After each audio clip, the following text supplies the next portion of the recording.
हरि ओम हरि ओम।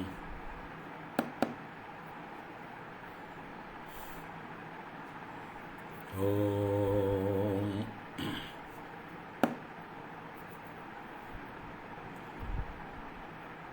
शुक्लांबरधरं विष्णुं शशिवर्णं चतुर्भुजं प्रसन्नवदनं ध्यायेत् सर्वविघ्नोपशान्तये।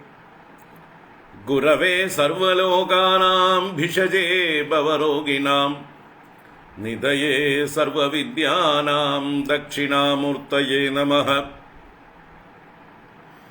जन्माद्यस्य यतोऽन्वयादितरतश्चार्तेष्वभिज्ञस्वराड् तेने ब्रह्महृदाय आदिकवये मुह्यन्ति यत्सूरयः। तेजो वारिमृदां यदा विनिमयो यत्र त्रिसर्गो मृषा धाम्ना स्वेन सदा निरस्तकुहकं सत्यं परं धीमहि। धर्मप्रोज्झितकैतवोऽत्र परमो निर्मल्सराणां सदां वेद्यं वास्तवमत्र वस्तु शिवदं तापत्रयोन्मूलनम्। श्रीमद्भागवते महामुनिकृते किं वा परैरीश्वरः सद्यो हृद्यवरुध्यतेऽत्र कृतिभिः शुश्रूषुभिस्तल्क्षणात्। निगमकल्पतरोर्गलितं फलं सुखमुखादमृतद्रवसंयुतं पिबद भागवतं रसमालयं मुहुरहो रसिका भुवि भावुकाः। नारायणं नमस्कृत्य नरं चैव नरोत्तमं देवीं सरस्वतीं व्यासं ततो जयमुदीरयेत्। यं प्रव्रजन्तमनुपेतमपेतकृत्यं द्वैपायनो विरहकातर आजुहाव पुत्रेदि तन्मयतया तरवोऽभिनेदुः तं सर्वभूतहृदयं मुनिमानतोऽस्मि। यस्वानुभावमखिलश्रुतिसारमेकम् अध्यात्मदीपमतितितीर्षदां तमोन्दं संसारिणां करुणयाः पुराणगुह्यं तं व्याससूनुमुपयामि गुरुं मुनीनां। मूकं करोति वाचालं पङ्गुं लङ्घयते गिरिं यत्कृपातमहं वन्दे परमानन्दमाधवम्। यं ब्रह्मा वरुणेन्द्ररुद्रमरुदः स्तुन्वन्ति दिव्यैस्तवैः वेदैः साङ्गपदक्रमोपनिषदैः गायन्ति यं सामगाः। ध्यानावस्थिततद्गतेन मनसा पश्यन्ति यं योगिनो यस्यान्तं न विदुः सुरासुरगणाः। देवाय तस्मै नमः। कोमलं कूजयन् वेणुं श्यामलोऽयं कुमारकः वेदवेद्यं परं ब्रह्म भासतां पुरतो मम। भूतैर्महद्भिर्य इमा पुरो विभुः निर्माय चेते यदमूषु पूरुषः भुङ्क्ते गुणान् षोडश षोडशात्मकः सोऽलङ्कृषीष्ट भगवान् भजांसि मे। सच्चिदानन्दरूपाय विश्वोत्पत्त्यादिहेतवे तापत्रय विनाशाय श्रीकृष्णाय वयं नुमः। कृष्णाय वासुदेवाय हरये परमात्मने प्रणतक्लेशनाशाय गोविन्दाय नमो नमः। कृष्णाय वासुदेवाय देवकीनन्दनाय च नन्दगोपकुमाराय गोविन्दाय नमो नमः। नमः पङ्कजनाभाय नमः पङ्कजमालिने नमः पङ्कजनेत्राय नमस्ते पङ्कजाङ्ग्रये। पीताम्बरं करविराजितशङ्खचक्रकौमोदगी सरसिजं करुणासमुद्रं राधासहायमतिसुन्दरमन्दहासं वातालयेशमनिशं हृदि भावयामि। वातालयेशमनिशं हृदि भावयामि।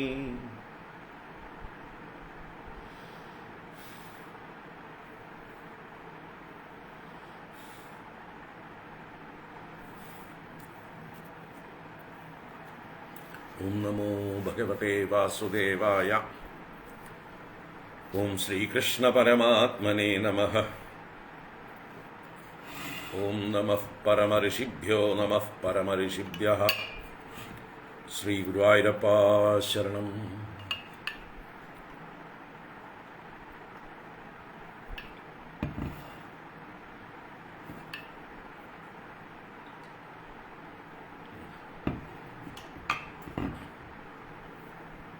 നാരായണ.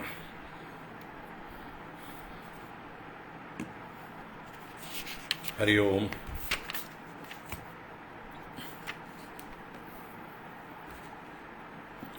ഹരി ഓം. എല്ലാവർക്കും നമസ്കാരം. എല്ലാവർക്കും സുപ്രഭാതം, ശുഭദിനം, സുസ്വാഗതം.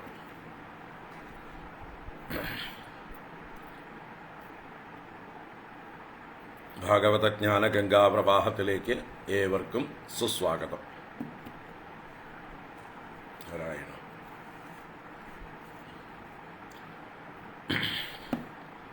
ജ്ഞാനഗംഗ തൃതീയ സ്കന്ധം 31 അധ്യായത്തിലാണ്.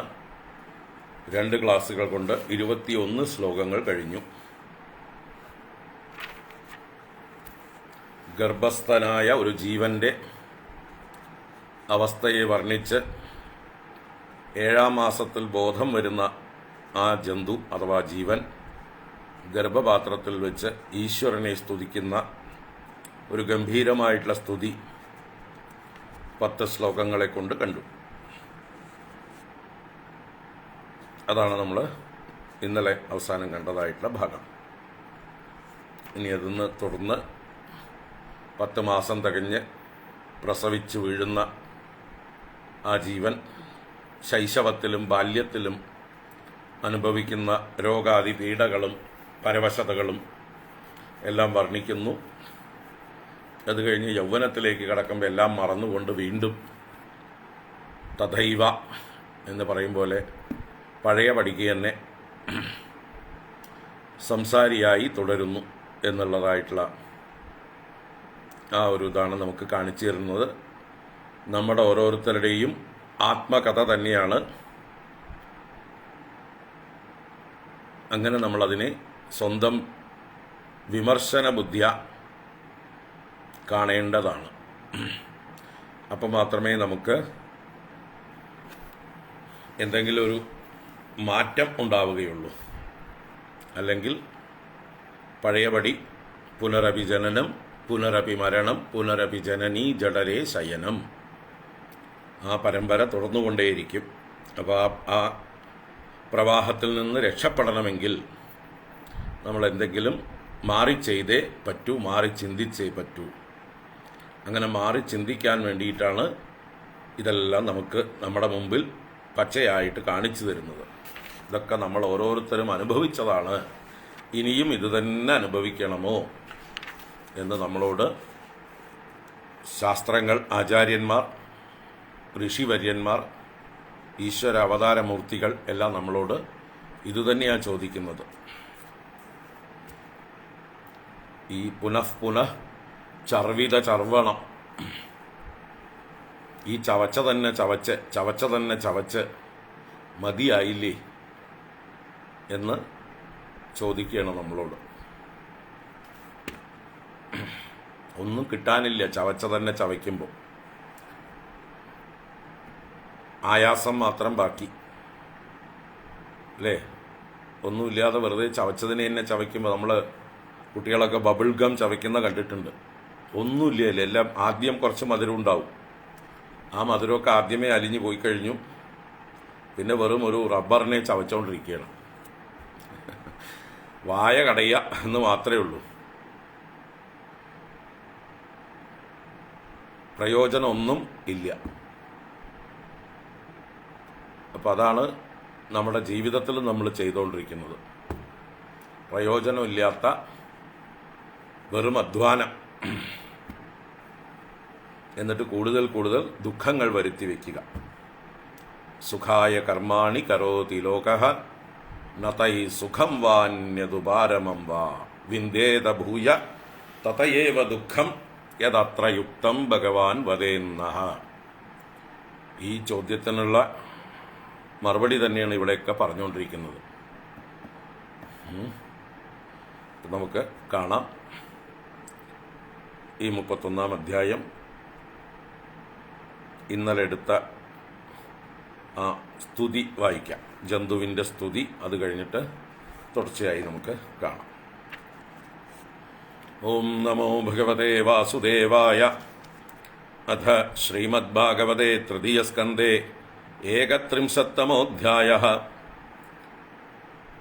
ജന്തുർവാച തസ്യോപസന്നമവിതും ജഗദിച്ഛയാത്തനാനാതനോർഭുവി ചലച്ചരണാരവിന്ദം സോഹം വ്രജാമി ശരണം ഹ്യകുതോ ഭയം മേ യേനേദൃശീ ഗതിരദർശി അസതോനുരൂപ യസ്ത്വത്ര ബദ്ധൈവ കർമ്മഭിരാവൃതാത്മാ ഭൂതേന്ദ്രിയാശയമയീം അവലംബ്യ മായാം ആസ്തേ വിശുദ്ധമവികാരമഖണ്ഡബോധം ആതപ്യമാനഹൃദയേ വസിതം നമാമി.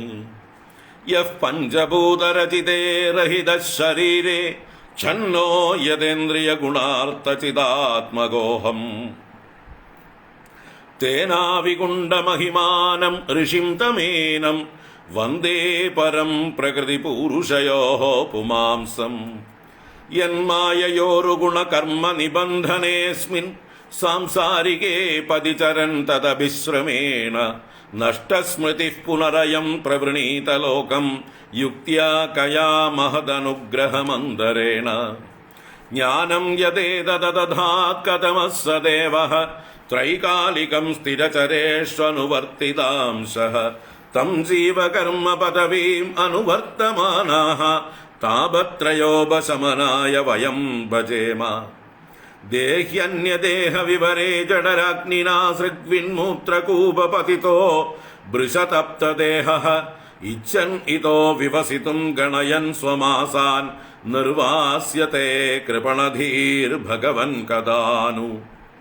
യേനേദൃശീം ഗതിമസൗ ദശമാസ്യ ഈശ സംഗ്രാഹിതഃ പുരുദയേന ഭവാദൃശേന സ്വേനൈവ തുഷ്യതു കൃതേന സദീനനാഥഃ കോ നാമ തൽപ്രതിവിനാഞ്ജലിമസ്യ കുര്യാത്.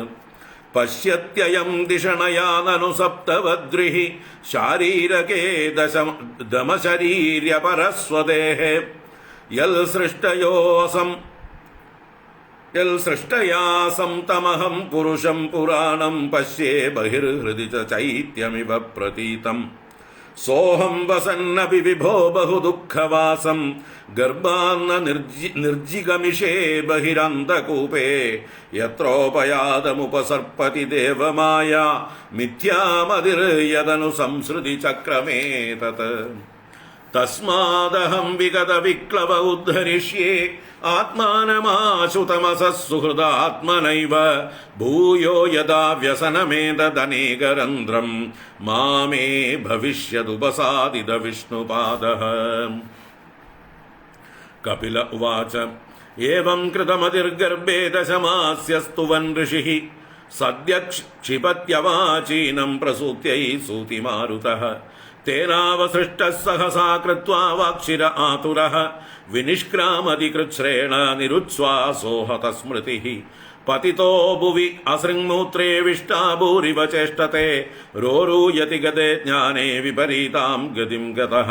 പരച്ഛന്ദം ന വിദുഷാ പുഷ്യമാണോ ജനേന സഹ അനഭിപ്രേതമാപന്നഃ പ്രത്യാഖ്യാതുമനീശ്വരഃ. ശായിതോ അശുചിപര്യങ്കേ ജന്തുസ്വേദജദൂഷിതേ നേശഃ കണ്ടൂയനെങ്കാനാം ആസനോത്ഥാന ചേഷ്ടനേ തുതന്ത്യാമത്വചം തം ശ്യാമശകാമത്കുണാദയഃ രുദന്തം വിഗതജ്ഞാനം ക്രമയ ക്രമികം യഥാ. ഇത്യേവം ശൈശവം ഭുക്ത്വാ ദുഃഖം പൗഗണ്ഡമേവ ച അലബ്ധാഭിപ്സിതോ ജ്ഞാനാദിദ്ധമന്യുശുചാർപ്പിതഃ. സഹ ദേഹേന മാനേന വർദ്ധമാനേന മന്യുനാ കരോതി വിഗ്രഹം കാമീ കാമിഷ്വന്തായ ചാത്മനഃ. ഭൂതൈഃ പഞ്ചഭിരാരബ്ധേ ദേഹേ ദേഹി അബുധോസകൃത് അഹം മമേത്യസദ്ഗ്രാഹഃ. കരോതി കുമതിർമതിം തദർത്ഥം കുരുതേ കർമ്മ യദ്ബദ്ധോ യാതി സംസ്കൃതിം യോനുയാതി തത്ക്ലേശം അവിദ്യാ കർമ്മബന്ധനഃ യദ്യസദ്ഭിഃ പതി പുനഃ ശിഷ്ണോദരകൃതോദ്യമൈഃ ആസ്ഥിതോ രമതേ ജന്തുഃ തമോ വിശതി പൂർവവത് സത്യം ശൗചം ദയാ മൗനം ബുദ്ധിഃ ശ്രീർഹ്രീര്യശക്ഷമാ ശമോദമോ ഭഗശ്ചേതി യൽസംഗാദ്യാദി സംശയം തേഷ്വശാന്തേഷു മൂഢേഷു ഖണ്ഡിതാത്മസു അസാധുഷു സംഗം ന കുര്യാത് സോച്യേഷു യോഷിത് ക്രീഡാ മൃഗേഷു ച ന തദാസ്യ ഭവേന്മോഹോ ബന്ധശ്ചാന്യപ്രസംഗതഃ യോഷിത് സംഗാദ് യഥാ പുംസോ യഥാ തൽ സംഗി സംഗതഃ പ്രജാപതി സ്വാം ദുഹിതരം ദൃഷ്ട്വാ തദ്രൂപദർശിതഃ രോഹിദ്ഭൂതാം സ്വന്വദാവത് ഋക്ഷരൂപീ ഹതത്രപഃ തൽ സൃഷ്ടസൃഷ്ടസൃഷ്ടേഷു കോന്വഖണ്ഡിതധീഃ പുമാൻ ഋഷിം നാരായണം മൃതേ യോഷിന്മയ്യേഹമായയാ ബലം മേ പശ്യ മായായാഃ സ്ത്രീമയ്യാ ജയിനോ ദിശാം യാ കരോതി പദാക്രാന്താൻ ഭ്രൂവിജൃംഭേണ കേവലം സംഗം ന കുര്യാത് പ്രമദാസു ജാതു യോഗസ്യ പാരം പരമാരുരുക്ഷുഃ മത്സേവയാ പ്രതിലബ്ധാത്മലാഭോ വദന്തി യാ നിരയദ്വാരമസ്യ യോപയാതി ശനൈർമായാ യോഷിദ്ദേവ വിനിർമ്മിത താമീക്ഷേതാത്മനോ മൃത്യും തൃണൈഃ കൂപമിവാവൃതം യാം മന്യത്തെ പതിം മോഹാത് മന്മായാം ഋഷഭായതീം സ്ത്രീത്വം സ്ത്രീസംഗതഃ പ്രാപ്തോ വിത്താപത്യഗൃഹപ്രദം താമാത്മനോ വിജാനീയാത് പത്യപത്യഗൃഹാത്മകം ദൈവോപസാദിതം മൃത്യും മൃഗയോർഗായനം യഥാ ദേഹേന ജീവഭൂതേന ലോകാല്ലോകമനുവ്രജൻ ഭുഞ്ജാന ഏവ കർമാണി കരോത്യവിരതം പുമാൻ ജീവോ ഹ്യസ്യാനുഗോ ദേഹോ ഭൂതേന്ദ്രിയമനോമയഃ തന്നിരോധോസ്യ മരണം ആവിർഭാവസ്തു സംഭവഃ ദ്രവ്യോപലബ്ധിസ്ഥാനസ്യ ദ്രവ്യേക്ഷായോഗ്യതാ യഥാ തൽ പ്രപഞ്ചത്വമഹം മാനാദുൽപത്തിർദ്രവ്യദർശ തൽ പഞ്ചത്വമഹം മാനാദുൽപത്തിർദ്രവ്യദർശനം യഥാക്ഷ്ണോർദ്രവ്യാവയവദർശനായോഗ്യതാ യഥാ തദൈവ ചക്ഷുഷോ ദ്രഷ്ടുഃ ദ്രഷ്ടൃത്വായോഗ്യതാനയോഃ തസ്മാന്ന കാര്യഃ സന്ത്രാസോ ന കാർപ്പണ്യം ന സംഭ്രമഃ ബുദ്ധ്വാ ജീവഗതിം ധീരോ മുക്തസംഗശ്ചരേതിഹ സമ്യക് ദർശനയാ ബുദ്ധ്യാ യോഗവൈരാഗ്യയുക്തയാ മായാ വിരചിതേ ലോകേ ചരേന്യസ്യ കളേവരം. ഹരി ഓം. ഇത് ശ്രീമദ്ഭാഗവതേ മഹാപുരാണേ പാരമഹംസ്യാം സംഹിതായാം തൃതീയസ്കന്ധേ കാപിലേയോപാഖ്യാനേ ജീവഗതിർനാമ ഏകത്രിംശത്തമോऽധ്യായഃ. സർവത്ര ഗോവിന്ദനാമ സങ്കീർത്തനം. ഗോവിന്ദ ഗോവിന്ദ. നാരായണാഖില ഗുരോ ഭഗവൻ നമസ്തേ. നാരായണാഖില ഗുരോ ഭഗവൻ നമസ്തേ. നാരായണാഖില ഗുരോ ഭഗവൻ നമസ്തേ.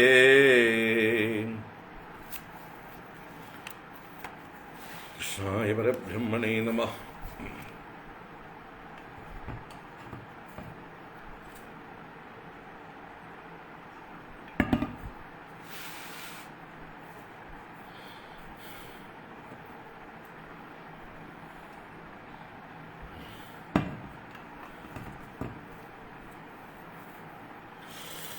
നാരായണ. ഹരി ഓം. എല്ലാവർക്കും ഒരിക്കൽ കൂടെ നമസ്കാരം, ഒരിക്കൽ കൂടെ സുസ്വാഗതം. നാരായണ.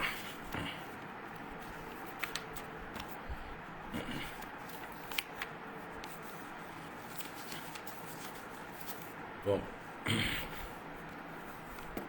ജീവന്റെ സംസാരഗതി എന്ന വിഷയമാണ് കപില ഭഗവാൻ അമ്മയ്ക്ക് വിശദമായി പറഞ്ഞു കൊടുക്കുന്നത്. കഴിഞ്ഞ അധ്യായത്തിൽ 30-ാം അധ്യായത്തിൽ ഒരു ജീവൻ പാപങ്ങൾ ചെയ്തു കൂട്ടുന്നതും എന്നിട്ട് മരണം സംഭവിച്ച് നരകത്തിലേക്ക് പോകുന്നതും ആ നരകത്തിൽ ചെന്ന് ദുരനുഭവങ്ങൾ, ദുഃഖങ്ങൾ പരമ്പരയാ അനുഭവിക്കുന്നതും അങ്ങനെ മറ്റു പല ജന്തുക്കളായും ജനിച്ച് പാപം ക്ഷയിക്കുമ്പോൾ മനുഷ്യജന്മം കിട്ടാനുള്ളതായിട്ടുള്ള കർമ്മം പാകമാകുമ്പോൾ ആ കർമ്മശിഷ്ടം കൊണ്ട് ഒരു അച്ഛൻ്റെ രേതസ്സിലൂടെ അമ്മയുടെ ഗർഭപാത്രത്തിലേക്ക് പ്രവേശിക്കുന്നു എന്നും അത് കഴിഞ്ഞ് എങ്ങനെയാണ് ക്രമത്തിലത് ഗർഭപാത്രത്തിൽ വികസിച്ച് ഒരു ശരീരം അവയവങ്ങളോടുകൂടി വികസിച്ചു വന്ന് 7 മാസം ആകുമ്പോഴേക്കും ബുദ്ധി ഉണ്ടാവണു, അല്ലെങ്കിൽ ബോധമുണ്ടാവണു. മാത്രമല്ല ഈശ്വരാനുഗ്രഹം കൊണ്ട് പൂർവജന്മ സ്മൃതികളും ഉണ്ടാകുന്നു. ആ സ്മൃതിയോടുകൂടി ആ നരകസമാനമായ അല്ലെങ്കിൽ നരകം തന്നെയായ കുംഭീഭാഗം എന്ന ആ നരകത്തിൽ കിടന്നുകൊണ്ട് ബോധത്തോടുകൂടെ ഈശ്വരനെ ഭജിക്കുകയാണ്, ഈശ്വരനെ സ്തുതിക്കുകയാണ്. നമ്മൾ കണ്ടു 12-ാം ശ്ലോകം മുതൽ 21-ാം ശ്ലോകം വരെയുള്ള ശ്ലോകങ്ങൾ.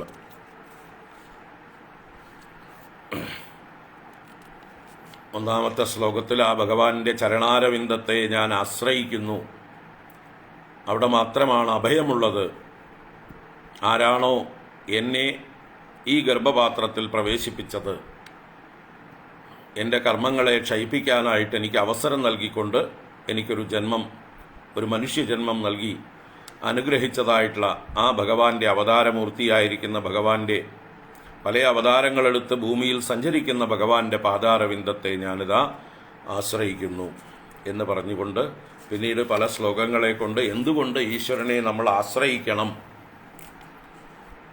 നമ്മളും ആത്മസ്വരൂപികളല്ലേ, ബ്രഹ്മസ്വരൂപികളല്ലേ, എന്തിനാണ് ഈശ്വരനെ ഭജിക്കേണ്ടത് എന്നാണെങ്കിൽ ശരിയാണ്, നമ്മളൊക്കെ ആത്മസ്വരൂപികൾ തന്നെയാണ്, ബ്രഹ്മസ്വരൂപികളാണ്. പക്ഷേ നമ്മൾ അവിദ്യ ഉപഹിത ചൈതന്യമാണ്, മറയ്ക്കപ്പെട്ട ചൈതന്യമാണ്, സ്വരൂപബോധമില്ലാത്തവരാണ്. ഈശ്വരനാകട്ടെ വിദ്യാ ഉപഹിത ചൈതന്യമാണ്, നല്ല സർവജ്ഞനായി എപ്പോഴും ജ്ഞാനത്തിനൊരു മറവുമില്ലാതെ, സ്വരൂപബോധത്തിനൊരു മറവുമില്ലാതിരിക്കുന്ന സർവശക്തനാണ്. ആ സർവശക്തനായിട്ടുള്ള ഈശ്വരനെ ഈ അല്പശക്തനായിരിക്കുന്ന ജീവൻ ഭജിക്കേണ്ടതാണ്.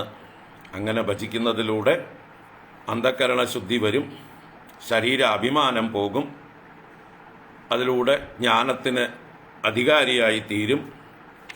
ആ ജ്ഞാനം കൊണ്ട് മാത്രമാണ് താൻ ഈശ്വര സ്വരൂപിയാണെന്നുള്ള ബോധം തനിക്ക് പ്രകാശിക്കുകയുള്ളൂ, അത് ഉറച്ചു കിട്ടുകയും ഉള്ളൂ. അതുകൊണ്ട് അതിന് ഭഗവാന്റെ അനുഗ്രഹം വേണം. അതിനായിക്കൊണ്ട് ഞാൻ ഭഗവാനെ ഭജിക്കുന്നു എന്ന് ഊന്നി ഊന്നി ഓരോ ശ്ലോകങ്ങളിലും പറഞ്ഞു. ജ്ഞാനം യതേതദധാത് കതമസ്വദേവഃ ത്രൈകാലികം സ്ഥിരചരേഷ്വനുവർത്തിതാംശഃ തം ജീവകർമ്മ പദവീം അനുവർത്തമാനാഃ താവത്രയോപശമനായ വയം ഭജേമ.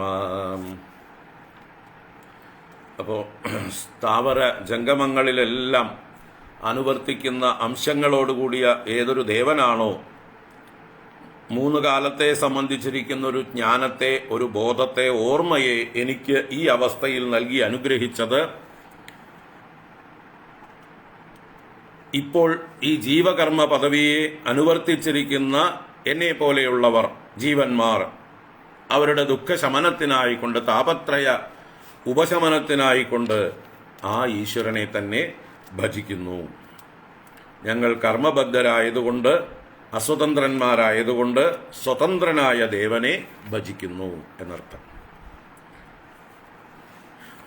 ഇനിയിപ്പോൾ എനിക്ക് ദുഃഖമുണ്ട്, ദുഃഖമുള്ളത് കൊണ്ട് തന്നെ ഞാൻ ഈശ്വരൻ അല്ല, ഇപ്പോഴത്തെ അവസ്ഥയിൽ ഞാൻ ഈശ്വരനല്ല. അതുകൊണ്ട് ദുഃഖമില്ലാത്ത ഈശ്വരനെ ദുഃഖിയായ ഈ ജീവനായ ഞാൻ ഭജിക്കുന്നു എന്ന് പറഞ്ഞുകൊണ്ട് 17-ാം ശ്ലോകത്തിലും ദേഹ്യന്യദേഹവിവരേ ജഡരാഗ്നിനാ സൃഗ്വിന്മൂത്രകൂപപതിതോ വൃഷതപ്തദേഹഃ ഇച്ഛന്നിതോ വിവസിതും ഗണയൻ സ്വമാസാൻ നിർവാസ്യത്തെ കൃപണധീർഭഗവൻ കഥാനു.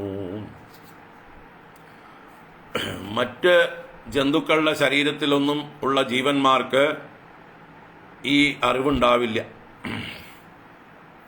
എന്നാൽ മനുഷ്യജന്മത്തിൽ മാത്രമേ ഈ അറിവ് ഉണ്ടാകുന്നുള്ളൂ. ഇപ്പതാ ഞാൻ അന്യദേഹവിവരത്തിൽ എന്ന് പറഞ്ഞാൽ മറ്റൊരാളുടെ ശരീര ഗർഭപാത്രത്തിൽ, അമ്മയുടെ ഗർഭപാത്രത്തിലാണ് ഞാനിപ്പോൾ. അമ്മയുടെ ഉള്ളിലുള്ളതായിട്ടുള്ള മലമൂത്ര രക്താദികൾ നിറഞ്ഞിരിക്കുന്ന കുഴിയിൽ പതിച്ച് അമ്മയുടെ ഉള്ളിലുള്ള ജഠരാഗ്നി കൊണ്ട് നല്ലതുപോലെ തപിപ്പിക്കപ്പെട്ടവനായ ദേഹിയായി ഇവിടെ നിന്ന് പുറത്തു കടക്കാൻ ആഗ്രഹിച്ചുകൊണ്ട് തൻ്റെ മാസങ്ങളെ എണ്ണിക്കൊണ്ട് വളരെ ദീനനായിക്കൊണ്ട് ഇവിടെ കഴിച്ചുകൂട്ടുകയാണ്. അല്ലയോ ഭഗവാനെ, എപ്പോഴാണ് എന്നെ പുറത്തേക്ക് കടത്തുന്നത്? ഭഗവൻ കഥാനു നിർവാസ്യത്തെ, എന്നെ എപ്പോഴാണ് നിർവസിപ്പിക്കാൻ പോകുന്നത്? ഈ ഗർഭപാത്രത്തിൽ നിന്ന് എന്നെ ഒന്ന് പുറത്തേക്ക് കടത്തിത്തരൂ എന്ന് ആദ്യം പ്രാർത്ഥിച്ചു.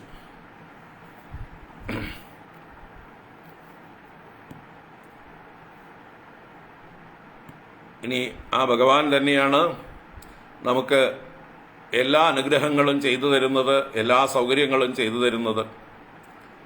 ആ ഭഗവാന് കൊടുക്കാനായിട്ട് എൻ്റെ കയ്യിൽ എന്തെങ്കിലും ഉണ്ടോ?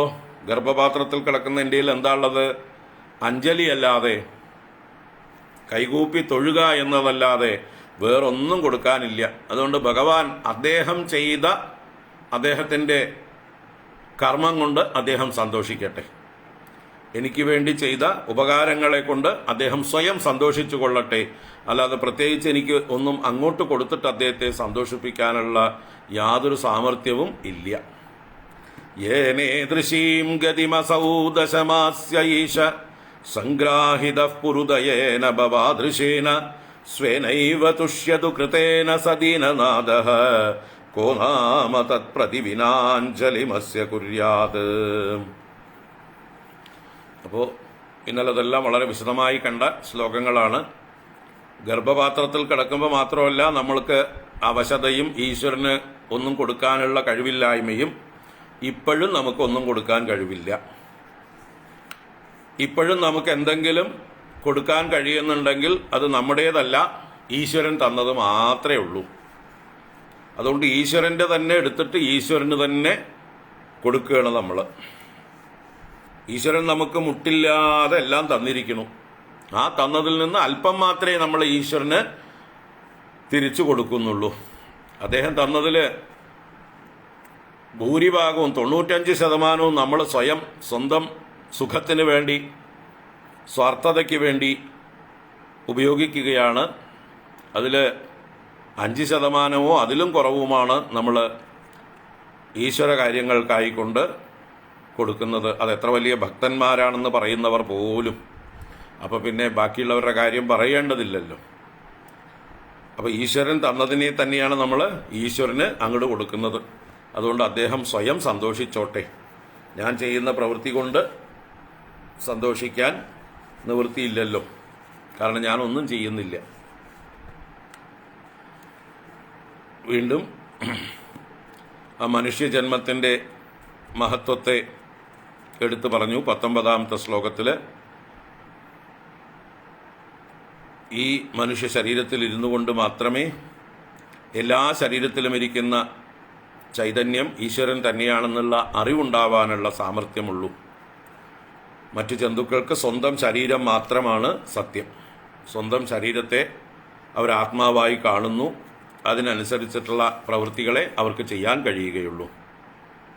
അപ്പോൾ എല്ലായിടത്തും നിറഞ്ഞിരിക്കുന്ന എൻ്റെ ആത്മാവായിരിക്കുന്ന ആ ഈശ്വരനെ ഞാൻ കാണുന്നു എന്നാണ് 19ാം ശ്ലോകം. പശ്യത്യയം ധിഷണയാ നനു സപ്തവദ്രിഹി ശരീരകേദമശരീരി അപരസ്വദേഹേ യൽ സൃഷ്ടയാ സതമഹം പുരുഷം പുരാണം പശ്യേ ബഹിർഹൃദി ചൈത്യമിവ പ്രതീതം. എൻ്റെ ഹൃദയത്തിലും ബഹി പുറത്തും ചൈത്യം ഇവ പ്രതീതം, എല്ലാവരുടെയും ചിത്തത്തിലിരിക്കുന്ന ആ പുരാണ പുരുഷനെ ഞാൻ കാണുന്നു. ആത്മസ്വരൂപനായിരിക്കുന്ന, സകലരുടെയും ആത്മാവായിരിക്കുന്ന, ക്ഷേത്രജ്ഞനായിരിക്കുന്ന ആ പുരാണ പുരുഷനെ ഞാൻ കാണുന്നു. ഇത് മനുഷ്യജന്മത്തിൽ മാത്രമേ കാണാൻ കഴിയുകയുള്ളൂ. പിന്നീട് 20-21 ശ്ലോകങ്ങളിൽ തനിക്കിനി പുറത്ത് പോകണ്ട എന്നാണ് പറയുന്നത്. ഞാൻ ഇവിടെ തന്നെ സമാധി അടഞ്ഞോളാം, പുറത്തു പോയി കഴിഞ്ഞാൽ മായാഭ്രമം ബാധിച്ച് വീണ്ടും സംസാരിയായി തീരും, ഇനിയും ശരീരങ്ങൾ എടുത്ത് ഇതുപോലെ ഗർഭപാത്രങ്ങളിൽ കിടക്കേണ്ടി വരും. അതുകൊണ്ട് ഇപ്പോൾ കിടക്കുന്നത് അവസാനത്തെ കിടപ്പായി മാറട്ടെ. ഇനി ഇതുപോലൊരു കിടപ്പ് എനിക്ക് ഉണ്ടാവാതിരിക്കട്ടെ. അതിനുവേണ്ടി ഞാൻ പുറത്ത് പോകാതിരിക്കട്ടെ. മുമ്പ് അറിവില്ലായ്മ കൊണ്ട് പുറത്തേക്ക് ഇറങ്ങണം എന്നൊക്കെ ഞാൻ ഭഗവാനോട് പ്രാർത്ഥിച്ചു. പക്ഷെ ഞാൻ നല്ലോണം ആലോചിച്ച് നോക്കിയപ്പോൾ ഇവിടുന്ന് പടപേടിച്ച് പന്തളത്ത് ചെല്ലുമ്പോൾ അവിടെ പന്തം കൊളുത്തി പടയാണെന്ന് എനിക്ക് തിരിച്ചറിവുണ്ടായി. അതുകൊണ്ട് ഞാൻ പുറത്തേക്ക് പോകാൻ ആഗ്രഹിക്കുന്നില്ല. ഇവിടെ തന്നെ എന്നെ മുക്തനാക്കിക്കോളൂ. സോഹം വസന്നപി വിഭോ ബഹുദുഃഖവാസം ഗർഭാത് ന നിർജിഗമിഷേ ബഹിരന്തകൂപേ യത്രോപയാതമുപസർപ്പതി ദേവമായ മിഥ്യാമതിർ യദനു സംസൃതി ചക്രമേ തത്. ഹേ വിഭോ ബഹുദുഃഖവാസം വസന്നപി സോഹം ഗർഭാത് അന്തകൂപേ ബഹിഹി ന നിർജിഗമിഷേ. ഇവിടെ ധാരാളം ദുഃഖമൊക്കെ ഉണ്ടെങ്കിൽ പോലും ഇവിടെ വസിച്ചുകൊണ്ട് ഞാൻ ഗർഭത്തിൽ നിന്ന് പൊട്ടക്കിണറായ പുറം ലോകത്തേക്ക് പോകാൻ ആഗ്രഹിക്കുന്നില്ല. കാരണം ഇവിടുത്തെ ഈ അനുഭവങ്ങളൊക്കെ ഞാനിപ്പോൾ ശീലിച്ചു കഴിഞ്ഞു. പുറത്തു ചെന്നു കഴിഞ്ഞാൽ ഇതിലും ഭയങ്കരമാണ്. അതുകൊണ്ട് എനിക്ക് പുറത്തേക്ക് പോണ്ട, ഞാൻ ഇവിടെ തന്നെ അങ്ങയെ ഭജിച്ചുകൊണ്ടിരുന്നോളാം. യത്ര ഉപയാതം ദേവമായാമിത്യാമതി യതനു ഏതൽ സംസൃതി ചക്രമുപസർപ്പതി. എത്ര ഏതൊരു പുറം ലോകത്ത് മിഥ്യാമതി ദേവമായ പുറത്തേക്ക് പോയവനെ ദേവമായ ബാധിക്കുന്നു. അതുകൊണ്ട് മിഥ്യാമതിയായി തീരുന്നു. മിഥ്യയായ അസത്തുക്കളായ വസ്തുക്കളിൽ ആത്മബുദ്ധിയോടുകൂടിയവനായി ദേഹാഭിമാനിയായി പിന്നീട് ഏതൽ സംസൃതി ചക്രം ഉപസർപ്പതി. ഏതൊന്നിൻ്റെ പുറകെ ഈ സംസാര ചക്രം ഉരുണ്ടു വരുന്നുവോ, ബാധിച്ചു വരുന്നുവോ. അപ്പോൾ പുറത്തേക്ക് ഇറങ്ങിയാൽ സംസാര ചക്രം പിടികൂടും. അതുകൊണ്ട് എനിക്ക് പുറത്തേക്ക് പോകണ്ട. ന നിർജിഗമിഷേ, നിർഗമിക്കുവാൻ ഞാൻ ഇച്ഛിക്കുന്നില്ല ഈ ഗർഭത്തിൽ നിന്ന്. ഞാൻ ഇവിടെ തന്നെ അങ്ങയെ ഭജിച്ചു കൊള്ളാമെന്ന് വീണ്ടും പറയണ്.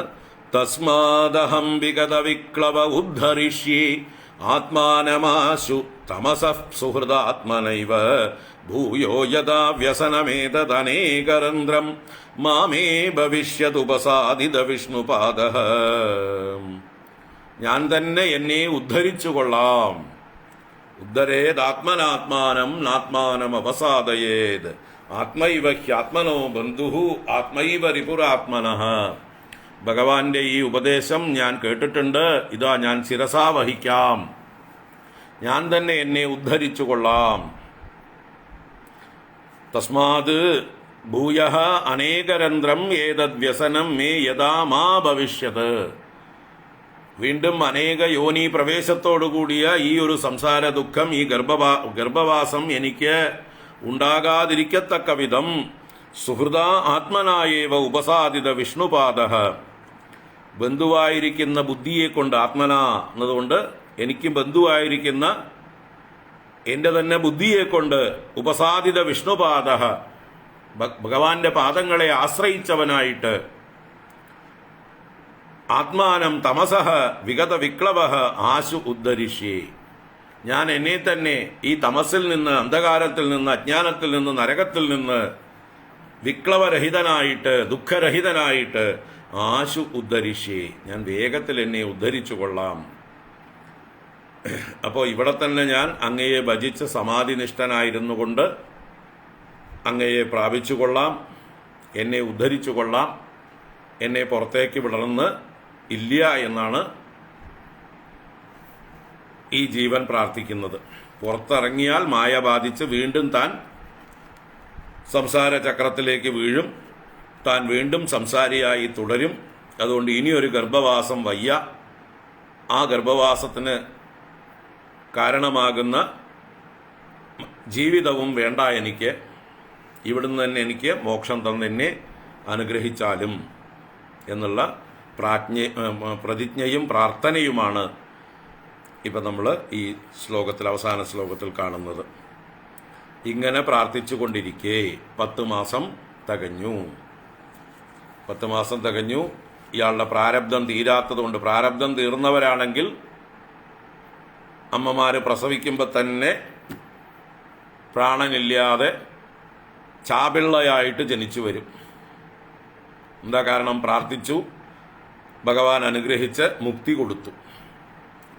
ഇനി നീ ഈ ലോകത്തിൽ ചെന്ന് സംസാരിയാകേണ്ട ആവശ്യമില്ല, നിന്റെ പ്രാരബ്ധം കഴിഞ്ഞിരിക്കണു എന്ന് പറഞ്ഞ് അനുഗ്രഹിച്ച് ഗർഭത്തിൽ വെച്ച് തന്നെ മുക്തി കൊടുത്ത് തിരിച്ചയക്കുന്നു.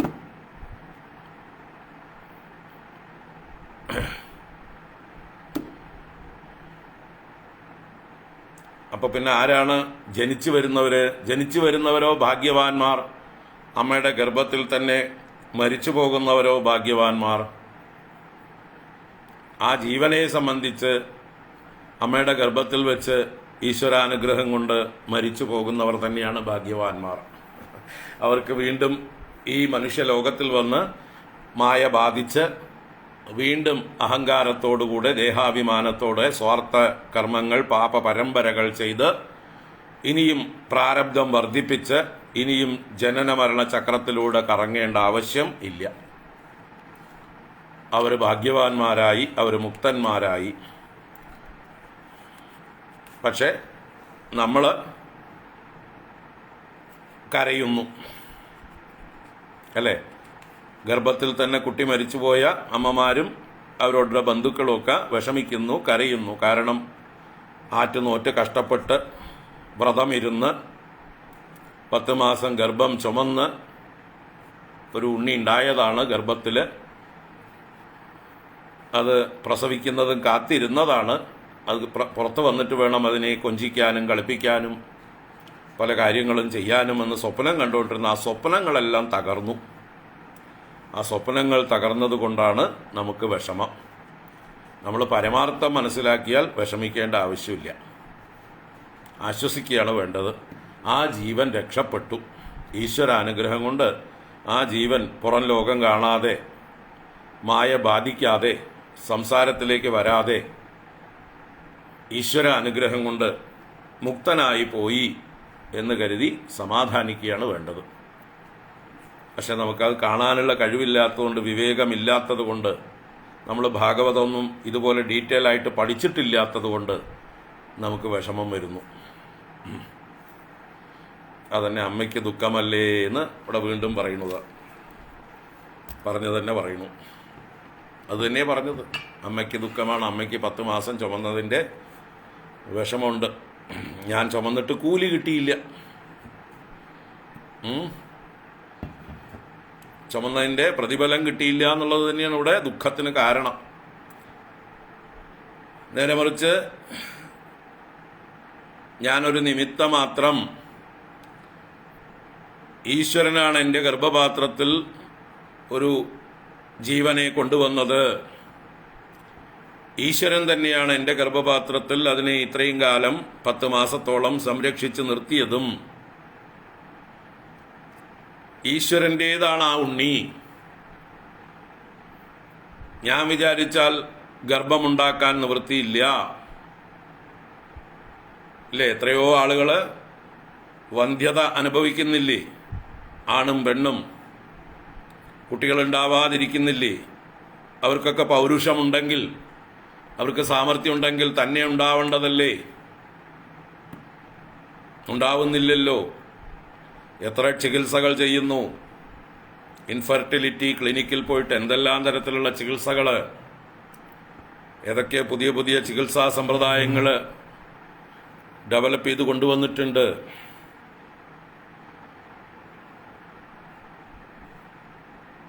ഇനി ഒരു നിവൃത്തിയില്ലെങ്കിൽ മറ്റു വല്ലവരുടെയും ബീജം പോലും കുത്തിവെക്കാവുന്ന അങ്ങനെയുള്ള വ്യവസ്ഥകളും ഉണ്ടായിട്ടുണ്ട്. എന്നിട്ടും ചിലപ്പോൾ ഉണ്ടാവുന്നില്ല. അപ്പം അത് ആരാ ഉണ്ടാക്കുന്നത്? അപ്പോൾ ഈശ്വരൻ്റേതല്ലേ? ഈശ്വരനല്ലേ ആ ജീവനെ ഇങ്ങനൊരു ഗർഭത്തിലേക്ക് അയച്ചത്? ഇത്രയും കാലം നോക്കി വളർത്തിയത്, 10 മാസം രക്ഷിച്ചത് ഈശ്വരൻ മാത്രമാണ്. നമ്മളൊരു നിമിത്തം. നമ്മൾക്കതിൻ്റെ പ്രാരബ്ധമുണ്ട്, ഇത് ചുമക്കാനുള്ള യോഗമുണ്ട്, കുറേ കഷ്ടപ്പെടാനുള്ള ആ ഒരു അവസ്ഥയുണ്ട്. ഏതൊക്കെയോ ദുരിതങ്ങൾ നമ്മളും ചെയ്തിട്ടുണ്ട്. ഈ കഷ്ടപ്പാടുകൾ സഹിച്ചിട്ട് അതിൻ്റെ ഫലം കാണാതെ വിഷമിക്കാനുള്ളതായിട്ടുള്ള പാപം നമ്മളും ചെയ്തിട്ടുണ്ട്. എന്നാൽ യഥാർത്ഥത്തിൽ ഈശ്വരേച്ഛയാണ് നടക്കുന്നത്. ആ ജീവൻ്റെ പ്രാരബ്ധവുമായിട്ടാണ് വന്നിരിക്കുന്നത്. ആ ജീവൻ ഈശ്വരനോട് പ്രാർത്ഥിക്കുന്നു, എനിക്കിനി പുറത്തേക്ക് പോകണ്ട, എന്നെ ഇവിടുന്ന് തന്നെ രക്ഷിക്കൂ എന്ന് പറയുമ്പോൾ ഈശ്വരൻ അത് കേട്ട് ആ ജീവനെ അനുഗ്രഹിച്ചാൽ അത് തെറ്റാണോ? ആ ജീവനെ സംബന്ധിച്ച് അനുഗ്രഹമാണ്. നമ്മുടെ മമത കൊണ്ടാണ് നമുക്ക് വിഷമം ഉണ്ടാവുന്നത്. നമ്മുടെ മമതയാണ് വിഷമ കാരണം. ആ മമത ഇല്ലാതായാൽ അല്ലേ വിഷമം കുറയും. മമത ഇല്ലാതായാൽ വിഷമം കുറയും. എല്ലാം ഈശ്വരൻ്റേതാണ് എന്ന് വിചാരിക്കുക. ഗർഭത്തിൽ കുട്ടി വരുമ്പോൾ തന്നെ വിചാരിക്കുക, ഇതെൻ്റേതല്ല, ഈശ്വരൻ്റേതാണ്. ഈ കുട്ടിയെ രക്ഷിക്കേണ്ട ഉത്തരവാദിത്വവും ഈശ്വരൻ്റേതാണ്. ഈ കുട്ടിക്ക് മോക്ഷം കൊടുക്കുന്നുണ്ടെങ്കിൽ അതും ഈശ്വരൻ്റെ നിശ്ചയമാണ്. എന്താണ് ഈശ്വരൻ നിശ്ചയിക്കുന്നത് അത് നടക്കട്ടെ എന്ന് വിചാരിച്ചുകൊണ്ട് ഈശ്വരൻ നമ്മളെ ഏൽപ്പിച്ച ചുമതല നമ്മൾ വഹിക്കുക. ഈശ്വരൻ നമ്മളോട് പറയണം, നിങ്ങൾ ചുമക്കൂട്ടോ, നിങ്ങളെ ഞാൻ എൻ്റെ സഹായിയായിട്ട് ഉപയോഗിക്കുകയാണ്, 10 മാസം ചുമക്കേണ്ട ചുമതല നിങ്ങൾക്കാണ്, ഇങ്ങനെ നിങ്ങൾ എന്നെ സേവിച്ചോളൂ. ഈ 10 മാസം ഈ ഉണ്ണിയെ ചുമക്കുന്നത് എനിക്കുള്ള പൂജയായിട്ട് ഞാൻ എടുത്തോളാം. നിങ്ങൾ വേറെ പൂജയൊന്നും തൽക്കാലം ചെയ്യണ്ട.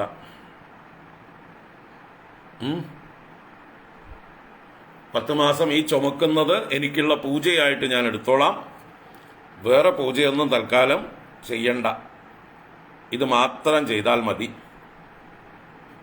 എന്ന് പറഞ്ഞ് ഭഗവാൻ നമ്മളെ ഭാരമേൽപ്പിച്ചിരിക്കുകയാണ്. ഭഗവാന്റെ ഒരാളായിട്ട് വിശ്വസിച്ച് ഏൽപ്പിച്ചിരിക്കുകയാണ്.